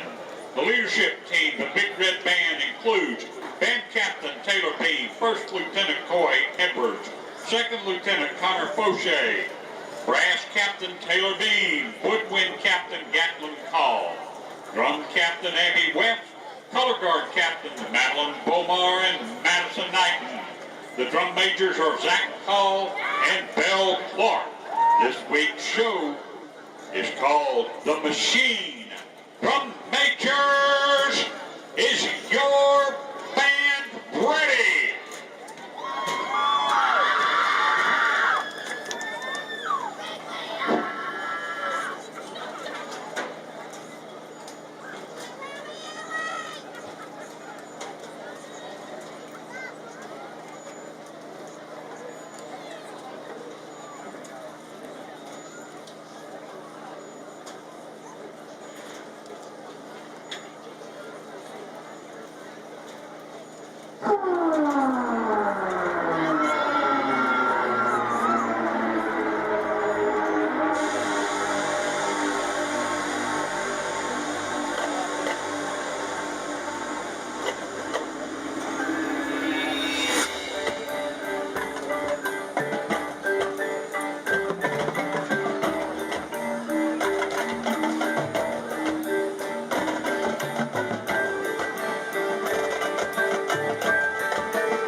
See an awesome performance by the Big Red Band as they get ready to come off the field tonight. Just a reminder to be cheering for them as they prepare for the band show state championships tomorrow. They'll be putting on that same show at their state band competition. Know they're going to do a great job, and so this was a great dress rehearsal for them to get to do it in front of their home fans before they go and do it tomorrow at their competition.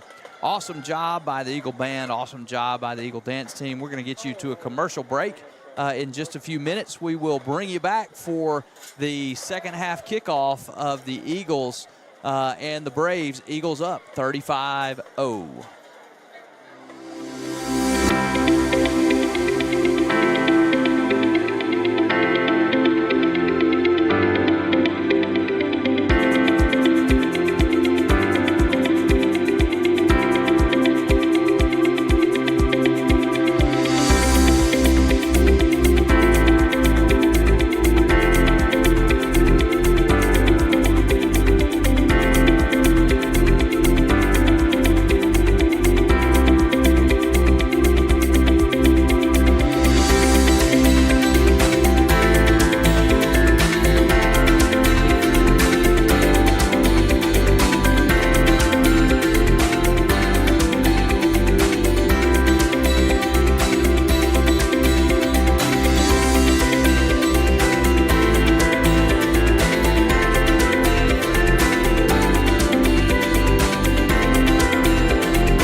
Welcome back to the Eagle Halftime Show. There's some additional special recognition that's going on here.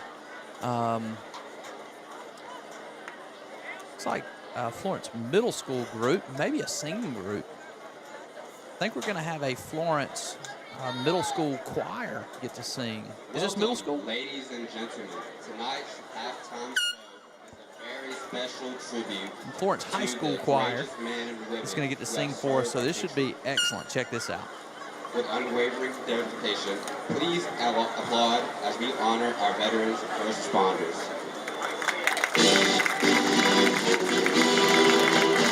Please welcome the amazing Army.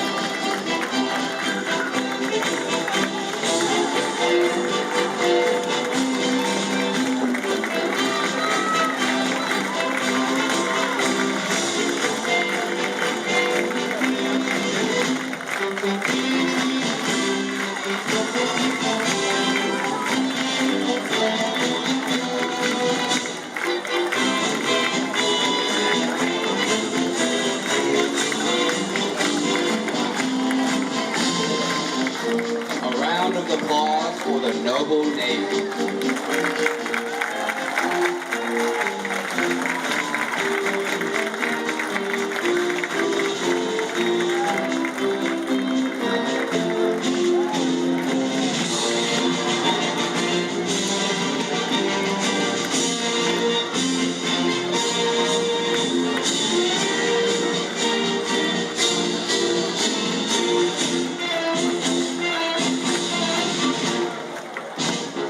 Give it up for the mighty Marine Corps.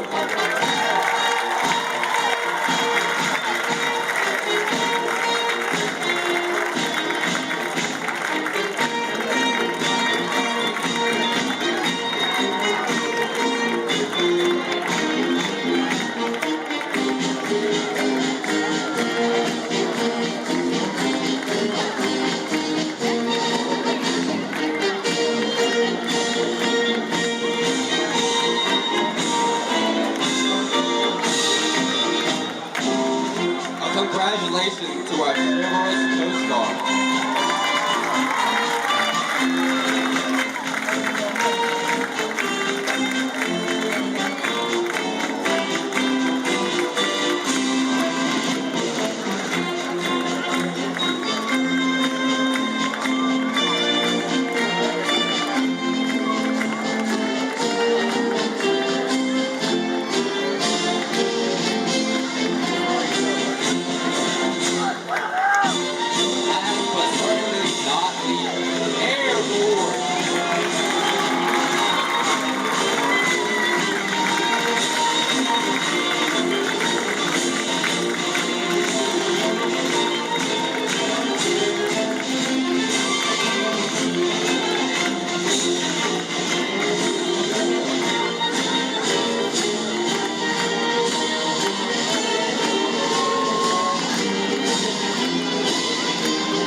a round of applause to our first responders who protect us on a daily basis.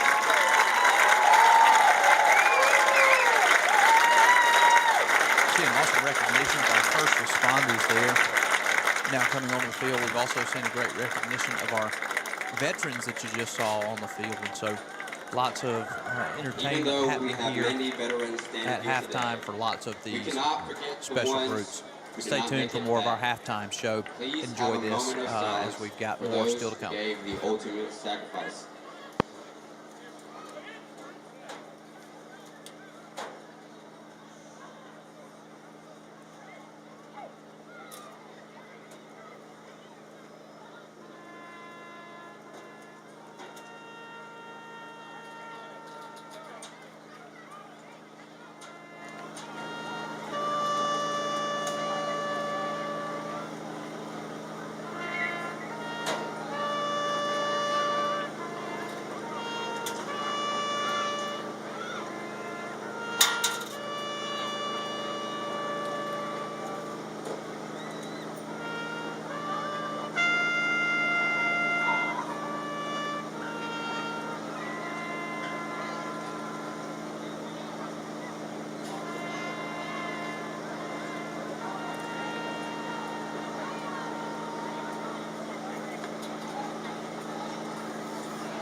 At this time, please join the choir as they sing God Bless America.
Choir, great recognition of our first responders and veterans.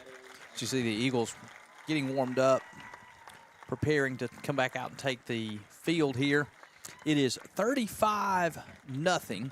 Ryan, tell us, what do you expect to see here in the second half? Yeah, I expect to see some names that you probably haven't heard all year when it comes to Florence Eagle football. I really hope to see that the starters kind of enjoy the night off the rest of the night. The deal is kind of where you want it to be. Kane Ashley and Luke Reed kind of getting their warm-ups in out there. Hope to see Kane get some snaps here in the second half. As a matter of fact, I'm going to go ahead and give you this updated roster sheet because we're going to need that some of the second That's half. right, Calling yeah. some names and numbers that we are not used to. Yeah, I would love to see. We mentioned how big the senior class is, and reps like this towards the end of the season for some of those younger bodies can be a very good thing moving forward in replacing some of these key players that happen to be seniors. So just more of the same, running the football, kind of draining that clock. That's all that's left to do for Florence. You've proven kind of what I wanted them to prove, that they could play like this, that they could dominate teams that they're supposed to dominate.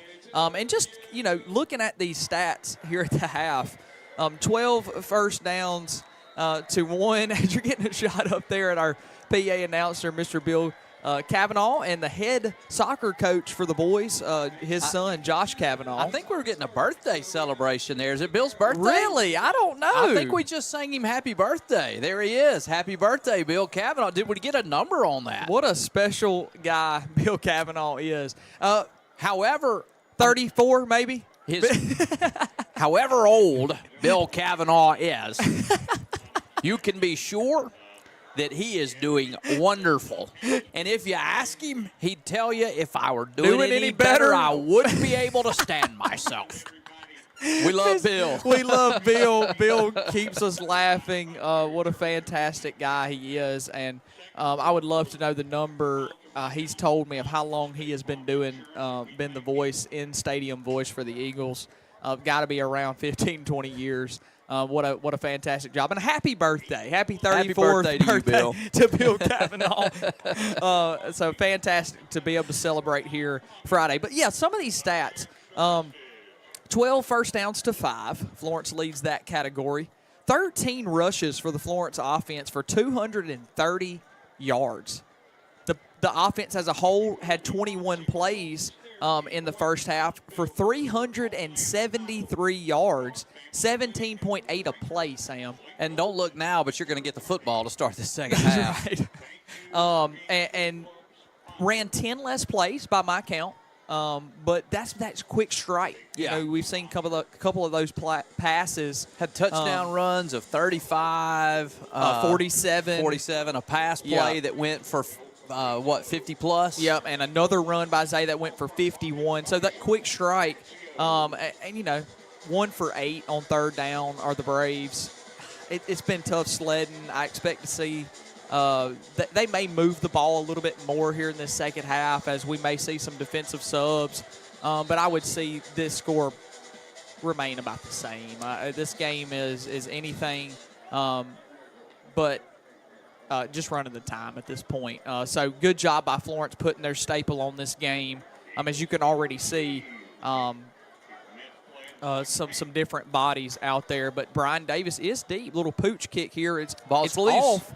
And it looks like it's going to be recovered. I think the Eagles do. I can't tell if that. I think that's Edmondson over there that was able to recover that football. So Eagles will start at around the 46-yard line, 45, 46-yard line. So already approaching enemy territory. You're going to see an offense run out there full of different numbers. Kane Ashley will get the call here in the second half. So just like we predicted, that we would see different bodies run onto the field.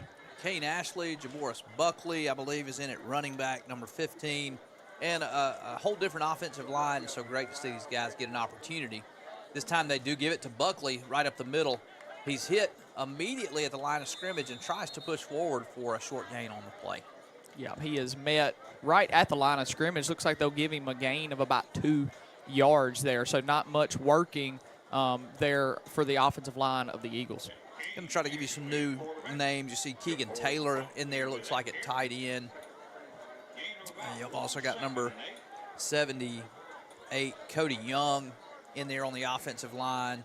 Just trying to pick up some numbers that I can see. You got number 14, Lane Stewart at receiver. We've seen him make some plays early this year. He's going to run off and run back on. You can just see that these guys are knocking some rust off. Maybe Coach Davis, he's going to take a timeout here. He's pretty upset, kind of not getting that play to the huddle and getting to the line of scrimmage quick enough for his likings, burning a timeout. And that he's just trying to create some discipline for these younger players of knowing the urgency of the football game, maybe not worrying so much about it being 35-0 as much as you're worried about getting to play and, wanting them to be excited and getting to the line of scrimmage. So we'll see him burn a timeout there pretty quickly in this first half, but didn't want this young crew starting behind the chains like that. So it'll be interesting to see what this second 8 looks like as they break the huddle and get back to the line pretty quickly. See number 5, Caden Rockingham, getting some playing time tonight. I believe I see 65. Kevin Aguas. You got a 12 out there, Cam Page, as well as some others. I think I see a 56, Lucas Duro. So they'll try this second 8 again. Kane is under center. There's motion again. That will be number 5, Rockingham on the carry. He will carry that ball up. And flag's that's going to fly here. A little extracurricular after he stepped out of bounds. Referees implementing some penalty yardage on the end of that play. Just didn't like the way he drug him and continued to drive him after that play was over. But a good carry. You'll see on the replay, nice blocking off the right side. And as he's making the tackle right here, he's fine. And then he just takes him all the way to the ground that far out of bounds, and they're going to flag him on that. Yeah, so he was going to carry that ball to around the, what was that, the 41-yard line, but then you're going to see that penalty yardage tacked on after the play. Going to be marked at about the 27-yard line after the penalty yardage. Ashley going to go under center here, out of the double wing. Give it to Rockingham again off the left side, who cuts it up, still on his feet. Another good carry. Going to be stacked up there. Oh, that ball's loose. It's going to be impossible for us to tell this far away from that sideline. Looked like a white jersey had first shot at it, but we won't see until it is unpiled. Looks like the Eagles are able to cover it and get back on it. There are flags down on the play. Oftentimes with a run that develops like that, you'll see a hold on the outside. It'll be a hold. The call that we get there from this officiating crew. Not a lot of flags tonight. Been nice to see that. We talked about the importance for the Eagles to play clean. They do get one here. And, man, that was a pretty good block out there. I don't know if you called that on 12. That was a pretty good block out there. Maybe I missed something else, but with backups in the game, you're going to see some of those things. And, you mentioned it with the timeout earlier, settling these guys down. Of course, it's an opportunity for them to show what they can do. But Coach Davis wants them ready. They need to be ready. This is a next man up situation, and this is an opportunity to prove that you are ready. See some more new players out. Looks like we got 80 Cale Taylor in the game at a receiver position. Again in the double wing motion. This time Kane gives it to the fullback, who's got a nice gain on the play. He is pushed back, but he's going to have forward progress all the way up near the 28-yard line. Again, that's 15, Jaboris Buckley, who carries that ball. And he's played some backup quarterback here. He has. Now getting some snaps at running back. Jaboris is a good player for the Eagles. Good to see him get some opportunities, which just because of the senior-laden nature of our team, he hadn't had many of this year. This time they give it to Rockingham around the right side. He's got blockers around the right side to the 20. What a carry by Cade. Still on his feet all the way down to the 5-yard line. Wow. Nice job by Rockingham to continue to move that pile, and just great blocking by the Eagle offensive line. 58, Owen Morgan really leading the way out in front around that right side, and pretty good blocking off the edge. Now we've got something interesting as Ronnie Aguilar coming in to take an offensive snap here. Maybe try to get Ronnie a touchdown. He's a predominantly defensive player. Would be really neat to see him get to score a touchdown here on senior night. Yeah, it looks like he'll first and goal from the 5. Yeah, it looks like he'll get in the backfield. He's going to be the fullback. I'd say he's a really good shot. He's getting this football. Kane takes the snap. There's motion across, but it will be handed to Ronnie. He is They're stacked trying up, to but push the pile. that pile's moving. They're trying to push him in. Did they get there? Oh, I'm seeing touchdown from the far. Touchdown! And he does. That's Ronnie. Touchdown, Eagles. Ronnie Aguilar, senior, starting middle linebacker, never plays offense, gets to score a touchdown on senior night. Well done, Ronnie. Well done, offensive line. Well done, coaching staff, making sure you have a lot of fun on senior night and getting these guys some special recognition. As you see, he gets hit right there. And look at the job driving, number 65. Hey, this offensive line, these players, they wanted Ronnie to get in the end zone right That's there. right. They knew that was their job, and they're able to get it done. That's fun. Yep, that is your Clarion Ledger Player of the Week there, Ronnie Aguilar, for his performance last week. Defensive Player of the Week. Defensive Player of the Week, 14 tackles, 2 for loss. This time he's finding his way into the end zone. What a cool moment. It's going to be another delay of game here. Penalty, I say another one. The timeout avoided the first one. But we will see us get backed up here to attempt this point after. It's going to back up 5 yards. It's going to be 41-0 with the clock running here in the second half. With this score, we'll see that running clock the entire second half. This snap is back, kick is up. It's good. And it is good. That's a nice job on special teams. We have seen them have a couple of delay situations, but just an excellent job this time getting that ball between the uprights. I want to give another shout out to the Eagle Band and our concession stand and all those who are responsible for that as they're making a little post-halftime delivery right now up to the booth. So thankful for the Big Red Band and all Yes. those who help in the concession stand. And so if you're watching the game, we're glad that you are. Be sure that you get here in the future games and support that concession stand and the Big Red Band as they go for their state band competition. That's right. Tomorrow. Championship tomorrow. State championships tomorrow. That's right. And we hope they have the same kind of success. They did a great job tonight, so They we'll sure be did. cheering them on tomorrow as well. Yep. Miss Laura Clark doing the delivery on behalf of the Big Red Band and the concession stand. So if you hear some full mouths, we do apologize, but we have some delicious food sitting in front of us right now on behalf of that concession stand over there. We're so grateful for the support that Eagle Sports Network has had in just our first year. Sam, looks like we're going to have an opportunity to call every game with a live stream, which we were not prepared to do. But wow, I mean, the support of our sponsorships and the growth of our production trailer and all the things. It's been an awesome time to spend with you. You will see this ball is laying flat at the 40-yard line.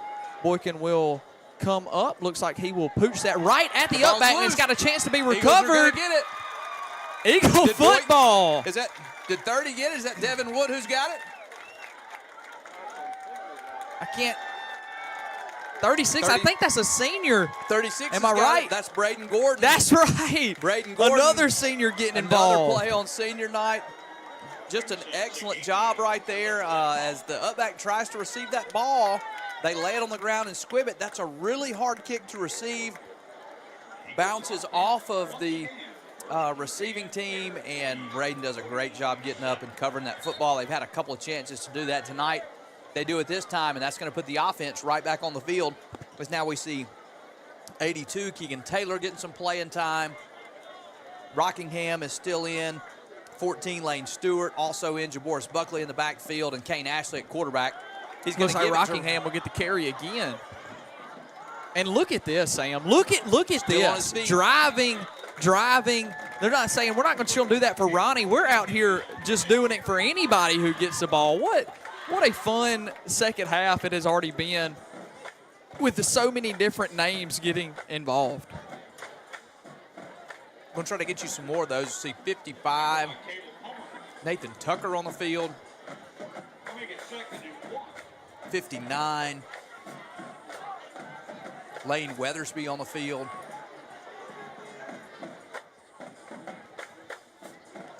Ashley gives it up the middle to the fullback.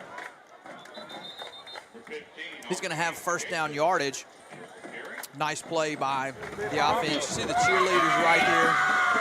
They're excited. Lots for them to cheer for tonight. There may be a better cheerleading squad somewhere, but I can't think of them. Some of the very best cheerleaders on the planet right there. As you see, they are just doing an awesome job cheering on their team tonight. You'll see Ashley go under center again. Buckley in the backfield. Rockingham in motion. Buckley will be the one to get the call. And I think they may give him a yard, maybe half a yard there before he is drugged down by a Brave defender. I want to give kind of a shout out to the Braves. That's a nice play by 31 from South Jones there. It's tough to keep playing. It is. When you're down 42 with a running clock in the third quarter, all the way down under a minute now. But they're continuing to play, and so shout out to those young men. Twin wide receivers to the left this time. If you've never had the chicken tenders, you're missing out. From the concession stand. Ashley gives it off to his right. That's Rockingham. Rockingham gets stacked up after a short gain right there.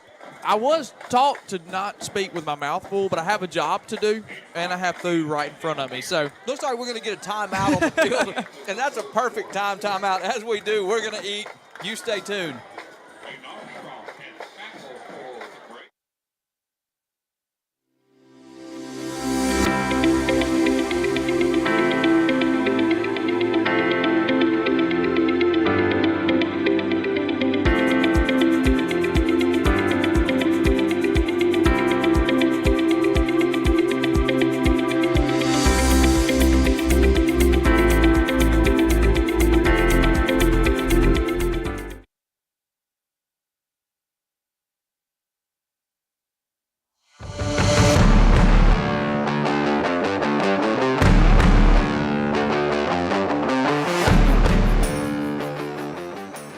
Welcome back to Eagle Football here on the Eagle Sports Network.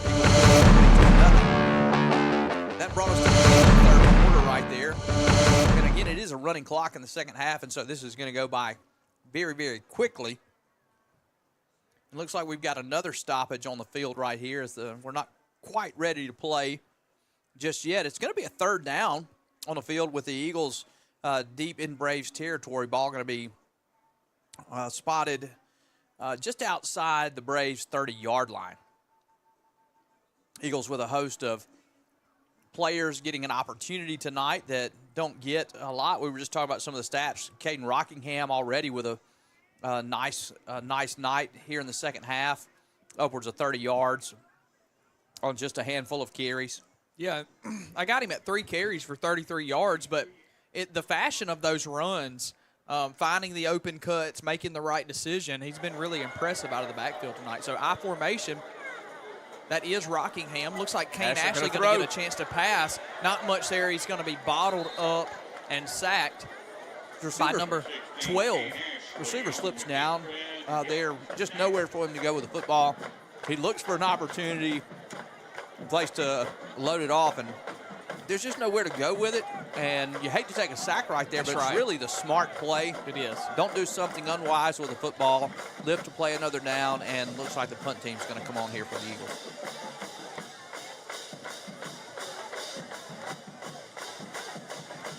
They're going to continue to let this clock run as they run that punt team on now with about 10 seconds. Be interesting to see if they can even get this play off. They may be content to take the penalty and punt it after. It's going to be close. They do snap it with one on the play clock. He punts this ball. High end-over-end kick. It's going to land. Nice roll. We've got a chance to get this ball down at the 1-yard line. Down right at wow. the 1. So what a job by Hayden Boykin to get that punt off, and the whole unit as a whole to run on and get that off before the play clock expired. Didn't want to really take that penalty there. So a good job of them running on as a unit to down that football. So a long field to go. Backed up against their own end zone there will be the Braves with this running clock. 10, 19, and counting. You won't see that clock stop. Only time you'll see it stop is when it's all zeros. So this is the first time we've seen the defense here for the Eagles. So we're going to try to get you some of those names of those guys who have stepped onto the field. One I can see is 15, Rod Davis Jr. in there, and Johnny on the spot makes that tackle. He hadn't been able to play a lot this year, was held out early in the season. Is he 15 or 25? I believe he's 15. Okay. We got double 15s? And good to have him him and back. Buckley? Yeah, one offense and one defense. Okay, awesome.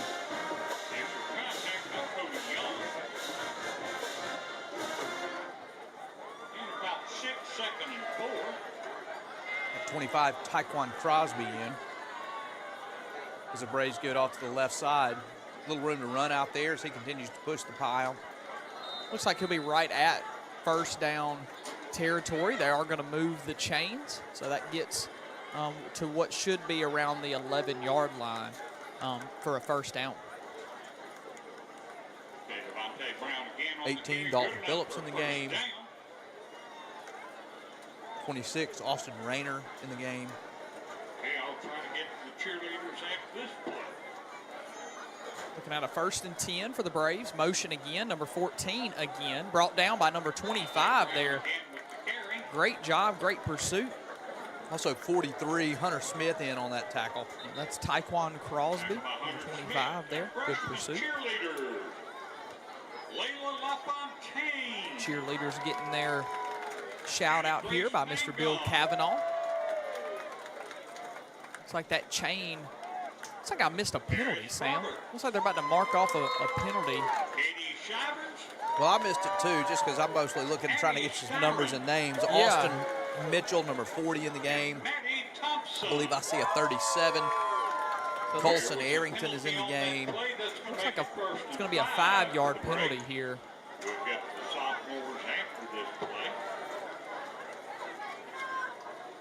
This time they give it off to the left side. He's going to be stopped immediately by those Eagle defenders. I think we may have already gotten, you can see 78 in the game there. Cody Young. I believe I see 81 in the game. Tristan McAlpin.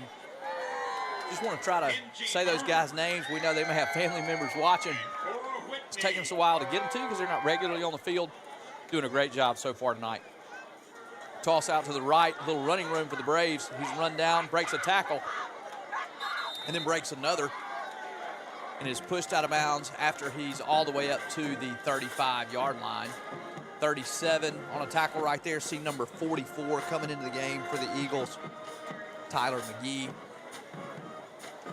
As again, these guys getting opportunities. That's right. You'll see the Braves get a few more, maybe be a little more effective here, but great experience for these young Eagles getting an opportunity to play ball. Yeah, Friday Night Lights, these guys have been excited for their teammates all season long. Just a chance for them to get out there and make some plays as we move forward in this season. Number 16, again, with a good carry for the Braves.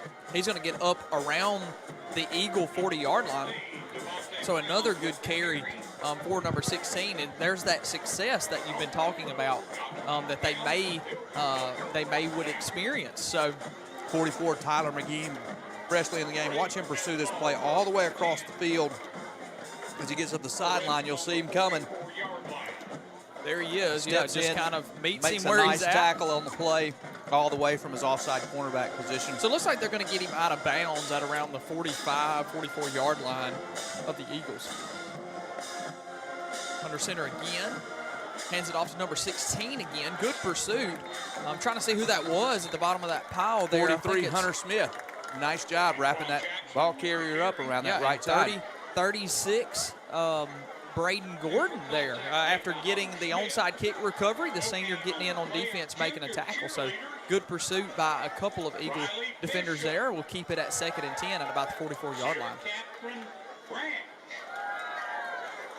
It looks like the Braves are content to just keep handing this football off to their workhorses. Takes a snap again. I say that. As soon as I say that, he steps back to pass. Looks like the corner is beat. Good pursuit. Good play. That ball kind of hung up in the air. I got to get a number on that young man. Is that 21, 81? 81. Number 81 Looks there. like we got 81. Tristan McAlpin. So good job. That ball just hung up in the air so long. He's beat on that play. As you can see on the replay right there, 20-yard line. The receiver's at the 14, but that ball just hangs up long enough for him to get there. And he kept his eyes on the ball. That's a very mature play there. Gets his hand on the ball and just makes it difficult to catch. And that'll bring up 3rd and 10 for the Braves. I see them pass the ball again. As soon as I say that, they'll probably hand it off. They hand it off. So if I say something, assume the opposite. Just assume that the opposite's going to happen. It's about a 6-yard carry there for the Braves. That clock continuing to run. Sam, this might be around like a 15, 20-minute second half that we've experienced here with this continuous clock. It is 8:53. And with all the festivities that have happened today, getting out of here at this timely fashion says a lot about what the Eagles were able to do in the first half of this football game. It's really been a great night for the Eagles on the field with the game and off the field, considering everything that's going on with the festivities and senior night. As we see, there's a penalty being marked off here. Going to bring up a first down for the Braves with the clock just continuing to run now under 4 minutes. 1st and 10 and around the 32, 33-yard line for the Braves. Similar setup. 19 hands it off again. 14 had a nice evening, has he. Nice tackle right there. That's 81 again with another nice play. 14 was in on that play too. Lane Stewart and Tristan McAlpin. Tristan having a good night so far. Thought he was going to have enough for first down yardage. Looks like he's going to be about a yard short, so that'll bring up a 2nd and 1 for the Braves offense. Let's just test the waters here. I say he's going to pass it. 2nd short. Shot play. He gives it off to the left. Predictably, after you said it, we knew he was going to run. I know, yeah.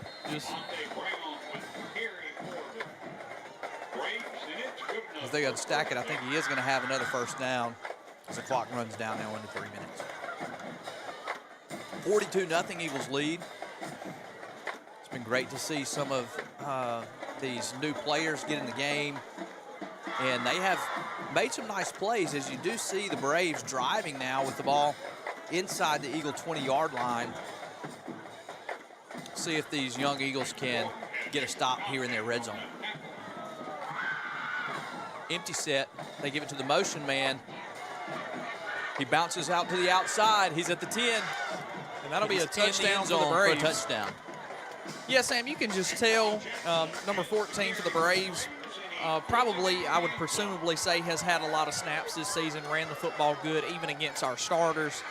He just has a level of speed, of game speed, that we're just not seeing out there on the Eagles right now. So he just beats the guys to the edge. But it was good pursuit there. I think number 67, Cade Seals, actually got through the line pretty quickly there. Just kind of throws his arm at him. But good experience nonetheless. Bad plays are also good experience. So that's good that these they were able to make them extend the drive. That big play was only about a 15 or so yard run. So good job by the Eagle defense of really just forcing them to. That PAT is good. To really drive the length of the field. So 42-7 is the score. You're going to see that clock continue to run, 1:15 and counting.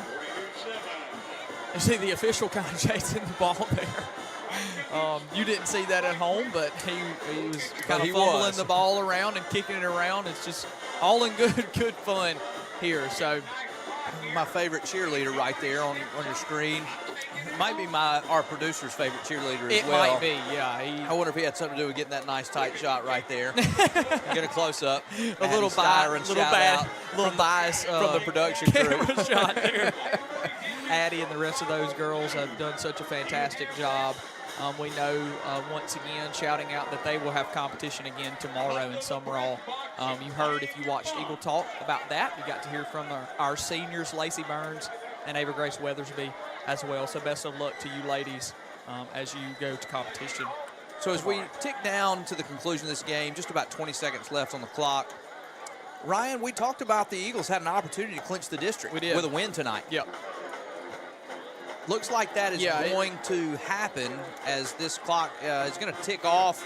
Going to get to double zeros probably before this ball is kicked off.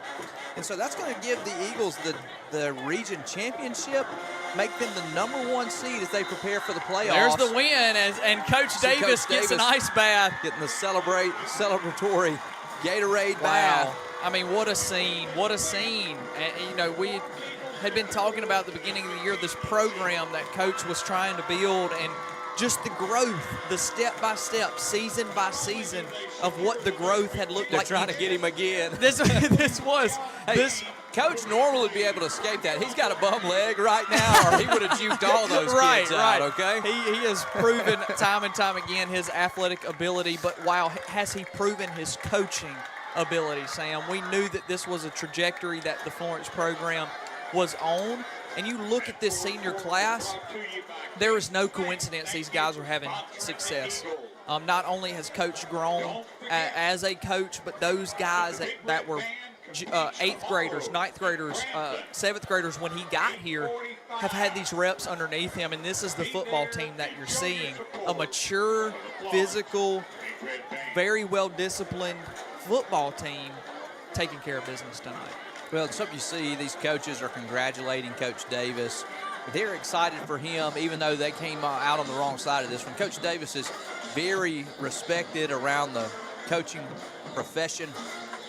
And, you know, he is such a likable personality. He is, yes. You can tell that even coaches from the other teams are happy for him and happy to see his team do well. He's worked very hard to get to this point. He's built this program and to the place where they can have the kind of season that they are having this year. And so great to see that for Coach Davis. Yeah, Sam, I would say for the keys to the game, the guys checked all the boxes. We had 0 turnovers, I do believe, in this football game. We dominated this football game. And we did see, Sam, we knew kind of coming in without releasing the script that Florence would throw the ball some more. We were given a kind of tip that would be a thing. How do you feel about it? I personally liked the way that it was mixed in. The throws were easy. They were open. I'm not more concerned about, you know, what was there as much as what Luke did with what was there. He was able to make the easy throws. What'd you see tonight from the Florence offense? You know, I liked what the offense was able to do. It's a little different than what they've done most of the year, and I hope that it serves to put some things on film that will maybe give some headaches to opposing coaching staffs as they say, wait, we cannot only prepare for a power running attack, we also have to prepare for a team that potentially could spread you out and throw the football. What I liked much more from the spread really didn't have anything to do with the pass. It had everything to do with the Eagles' ability to run from the spread. So we're going to end playing the fight song, get the team excited right here as the players really celebrate with the band and with the student section.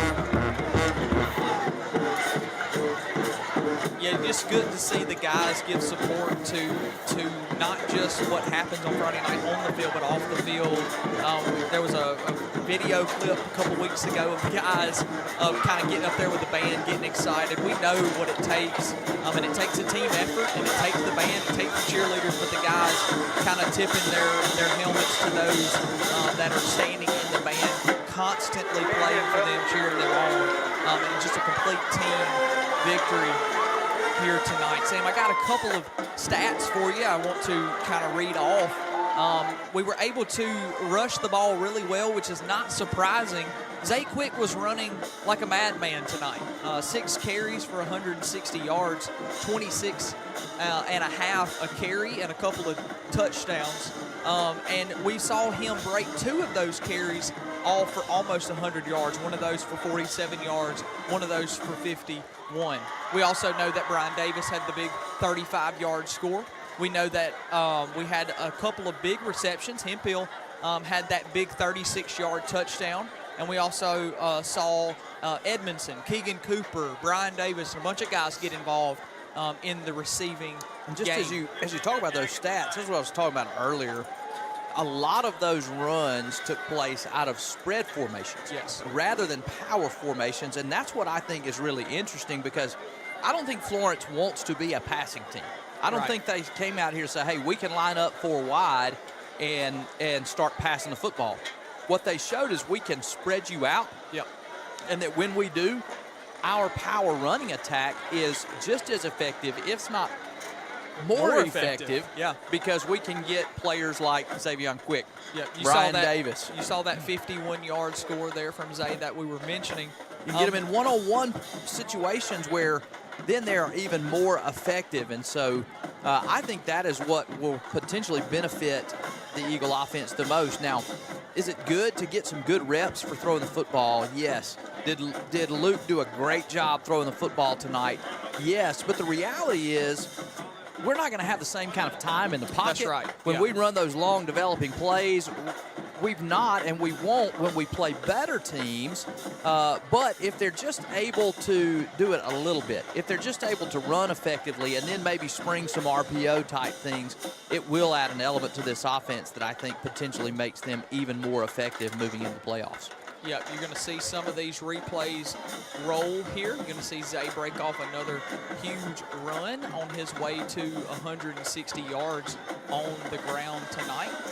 Luke Reed's final stat line was 6 for 8 with 143 yards through the air, getting about 18, a reception with a couple of touchdowns. Obviously had that big one for 47 yards right here that you're going to see to Brian Davis. Overall, just a great night of Eagle football, a great night of clean football and physical football. What a night for the Florence Eagles. We're going to see right here the touchdown by Ronnie Best Aguilar. score of the night. The best score of the night, getting our one of our captains there on the defensive side of the ball a carry, and watching that O-line get up back behind him and push him into the end zone. What a fantastic night. See the ice on the ground from the ice showers for Coach Rod Davis. Evidence of that Gatorade bath. And Sam, we had mentioned a little bit beforehand at kind of how we have sealed our spot, but who we play and the mix-up is kind of in the air. So it'll be interesting to see how the rest of the scores from the weekend pan out. And next weekend, as we are set, we are in our spot, we are in our seed, but who we play is not. So it'll be interesting to kind of watch things unfold to see who is coming to Florence for that very first playoff game. When you're looking, the region that they match up with from the south has teams like Stone, Gaucher, East Central, Wayne County, Laurel. And there is a game next weekend between Laurel and Gaucher that will probably determine who wins that district. Right. And so you've got that game to go, and then the spot for who will be the 4th seed will also be determined at some point next week. And so we'll have to wait and see who the Eagles will play after next Friday. In the meantime, we know where we will be, and we still have one game left. So be sure and tune in next week to next week's game, because much like you saw tonight, I think you're going to see a lot of players and young kids get time that you may not normally see, and that's always a lot of fun. As we've got some special guests in the booth here. Yeah, as she ran away, she had very good TV time tonight. Miss Addie Styron is in the booth with us. We did. We got you a close-up tonight, Addie. Anything you want to say to America? It's not loud. It is. It is live. Got Andrew Woods here also with us. Andrew, great job filming the game tonight. Yeah, you did. You did a great game. Anything you want to say to your fans? Tune in next week. That's right. Hey, Tune in Addie, next can we week. get a go ahead and go Eagles? Go Eagles. That's right. So a big team effort, pulling in those for camera shots, pulling in, getting some good shots of the cheerleaders and the band and the football team and Coach Davis. And you can see we're looking at here, you're looking at our sponsors, but the guys are out here taking pictures with their families and friends. And overall, just a great night. So for the parting words from the Eagle Sports Network, we cannot wait to be back with you next Friday as we enjoy more Florence football, but we also cannot wait to call some playoff football for you guys. For Sam Taylor, for Ryan Keith, this is Eagle Sports Network presented by First Florence. Good night. Go Eagles.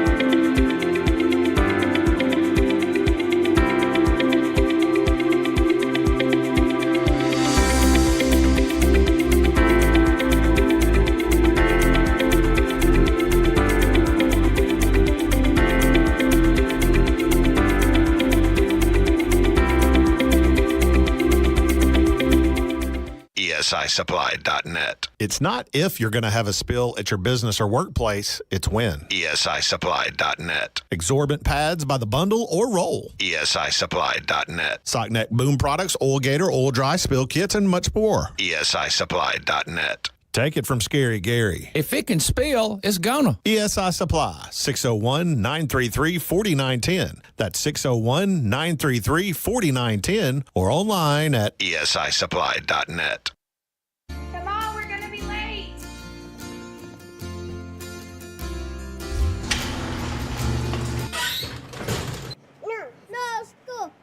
When your garage door breaks, you don't just need fast, you need super fast. Call today and we'll send a certified garage technician to your home. Quality repairs done so fast, it's like nothing ever happened. They're not fast, they're super fast. Call today and we're on the way.